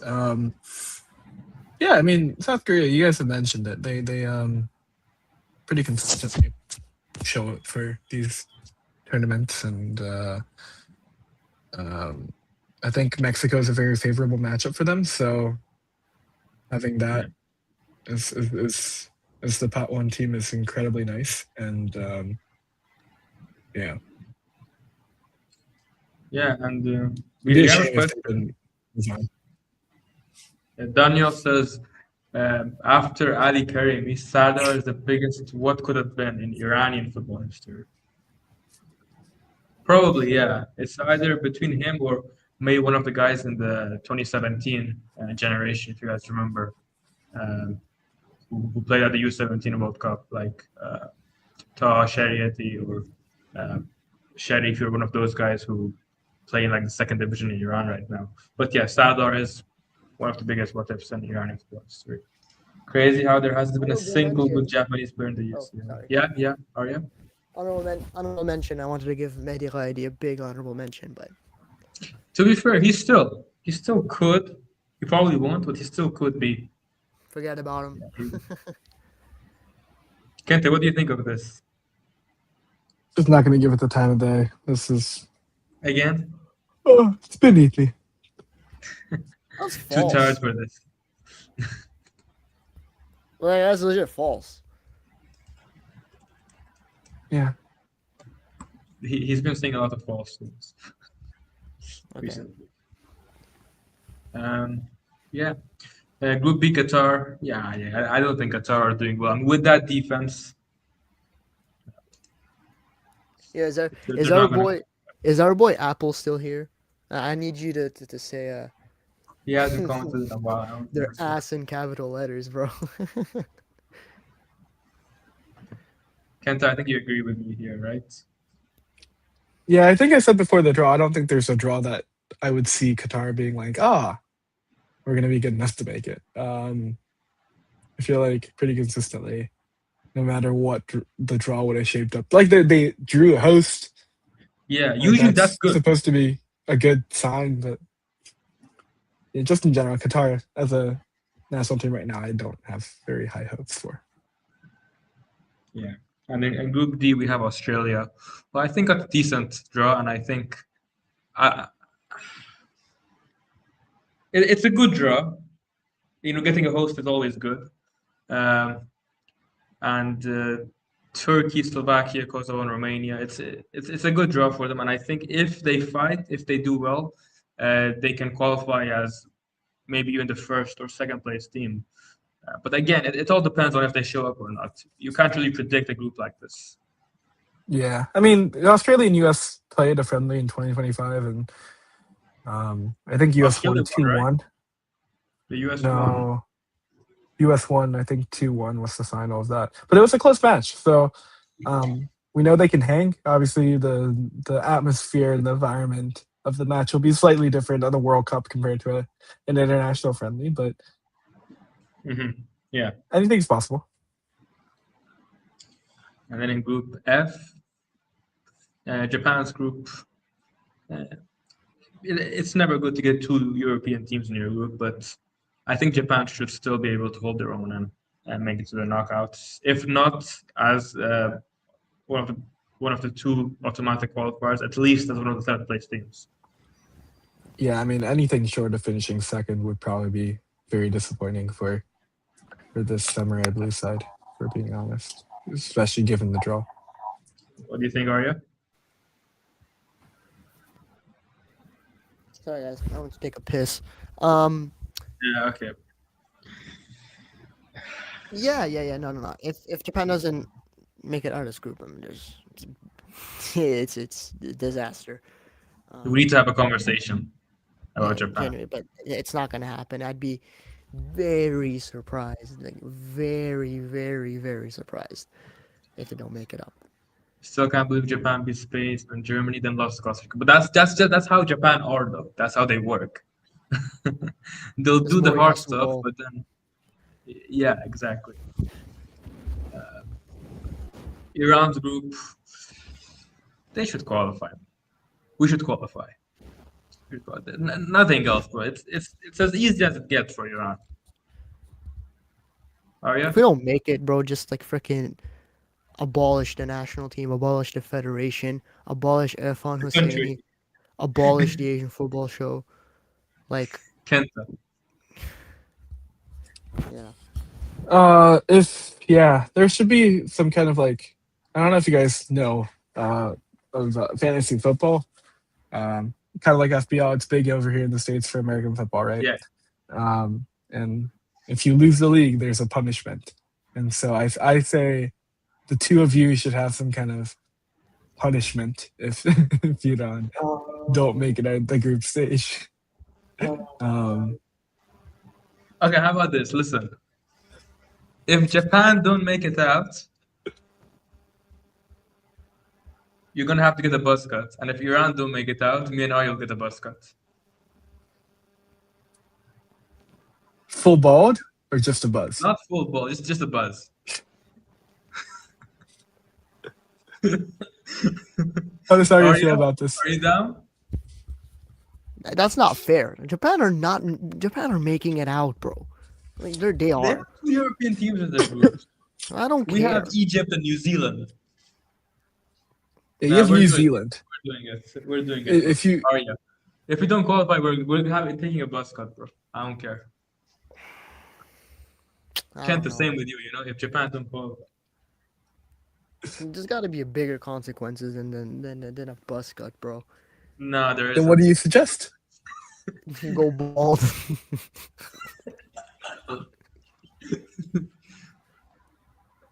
Because there's a world, right, where all three of us have to suffer the punishment. Oh my god. Can you And so imagine? because it's one of those things, right, where like if we were like in a closed league or something where like one person's guaranteed to lose, the stakes are higher, but the other two are guaranteed not to lose. In this situation, all of us could win, all of us could lose. Bro, And so you let's can't do it. you can't Let's do it. Yeah, we're doing it. I don't care. It's a deal. Group H, Saudi Arabia got a very difficult draw in Uruguay. I mean, Uruguay aren't the best, like we mentioned in our previous episode, but Saudi aren't also the best right now as well. They should be able to beat Cape Verde. They could get something out of Uruguay, but I don't think they can beat Spain. Kenta, what do you think? Yeah, it's tough. It's tough. I think Uruguay have been very bad as of late, but maybe they still have several months to turn it around. And Spain are just so good. If Saudi Arabia are going to continue to struggle to put the ball in the back of the net, this is not going to be good. Arya? I agree. Tough group No? for Saudi Arabia. Okay. Iraq's possible group. Again, I mean, who can say they played in 3 different countries? Like, Just skip the Seriously. group, bro. Just fucking skip the group, bro. Just skip the group. Just skip the group. just put the fries in the bag. Yeah, just put the fries in the bag, bro. On a serious note, yeah, even if they do qualify, Okay. 0 points, 1 point is best. Okay. I'll be serious, sir. I'll be serious here. Just put the fries in the bag, bro. Okay. Kenta,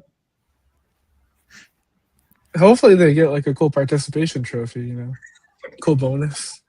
fair play award. Yeah, there you go.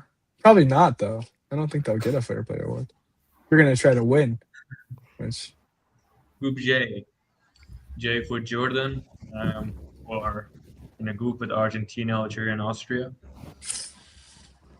It's going to be difficult for them, but they have the quality. You know, this is the difference between them and Iraq. You know, if Jordan were in Iraq's group, I'd not count them out completely because I know Jordan have the quality and they are fighters. But Iraq, on the other hand, I don't see how it can happen unless something changes in the upcoming months.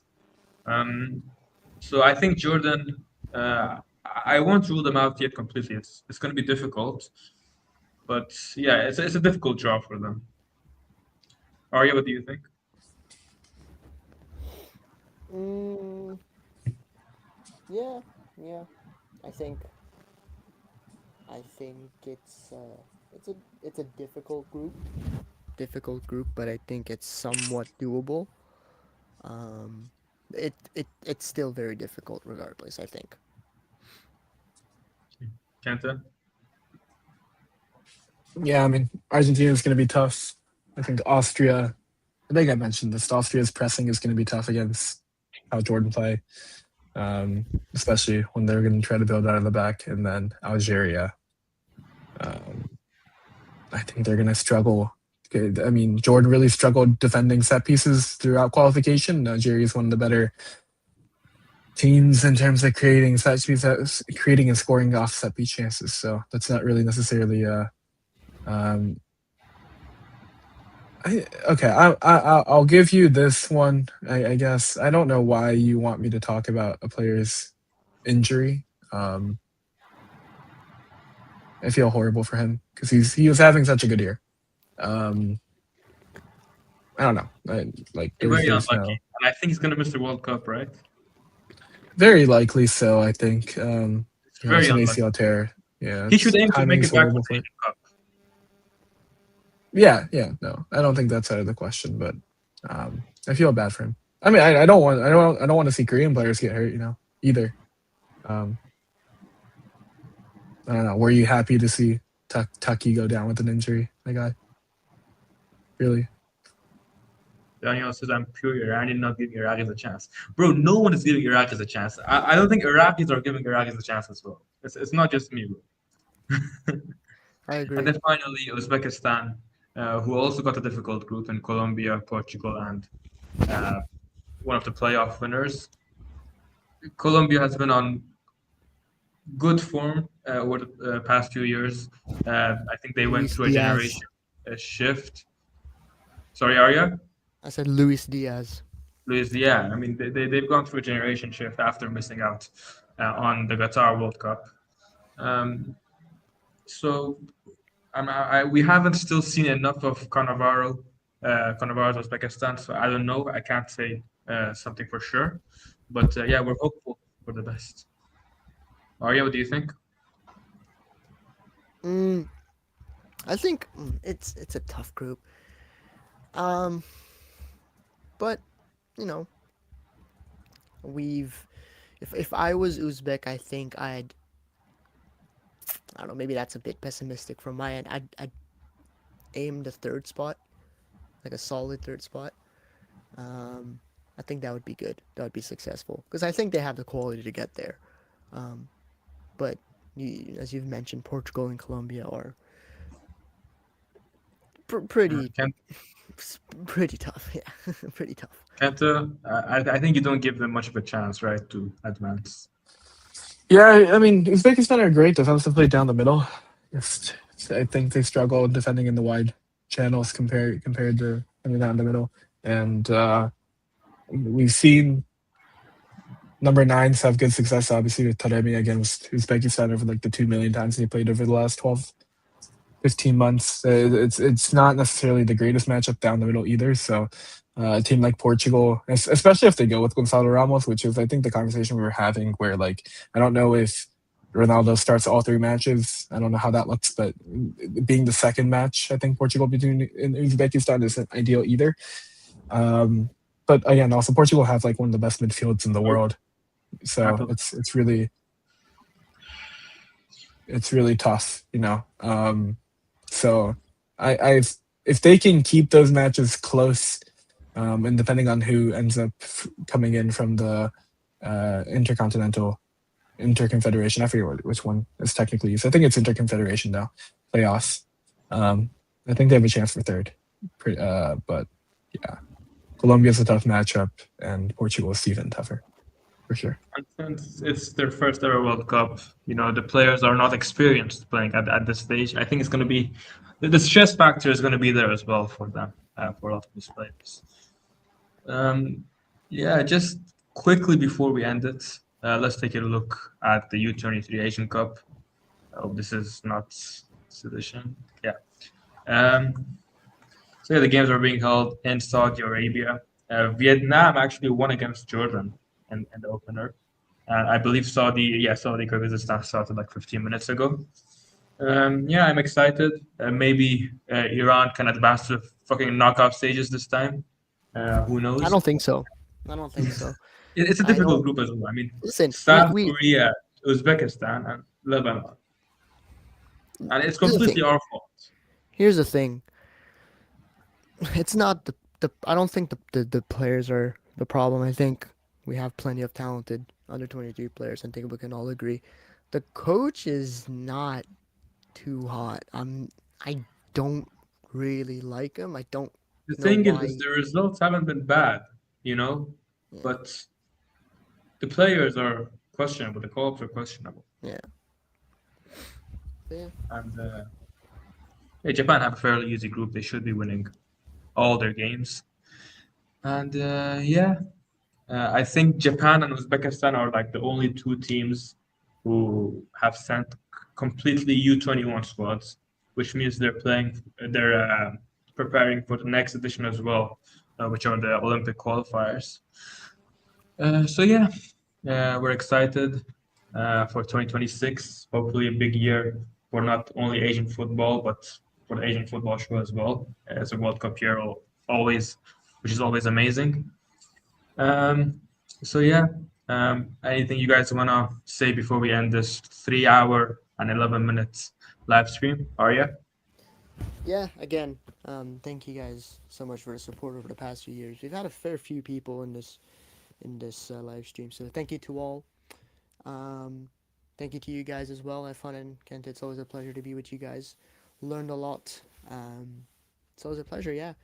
I guess best of luck to the Asian teams at the World Cup, especially Iran, because we fucking need it. It is. Or else we're going bald. We're getting a bus.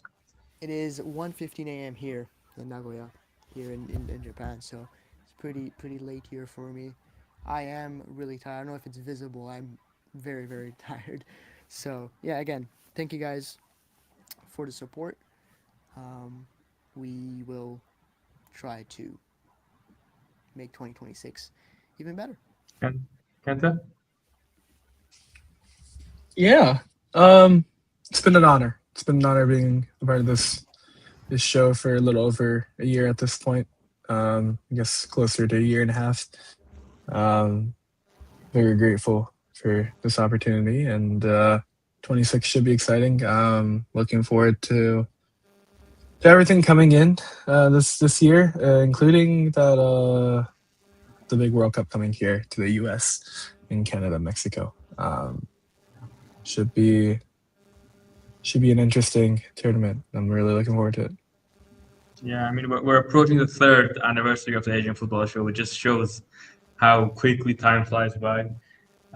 Thank you, both Arya and Kenta. You know, I know one of you had to stay up very late, one of you had to wake up very early. For me, it was midday, so I didn't have too much. And of course, thank you to everyone who watched, including you, Destin. I know you trolled, but thank you for giving us the support. Daniel, Sam, Armin, Arash, Shahadat, anyone who was here, anyone who I forgot as well. Yeah, thank you guys for watching. Again, make sure to like and subscribe.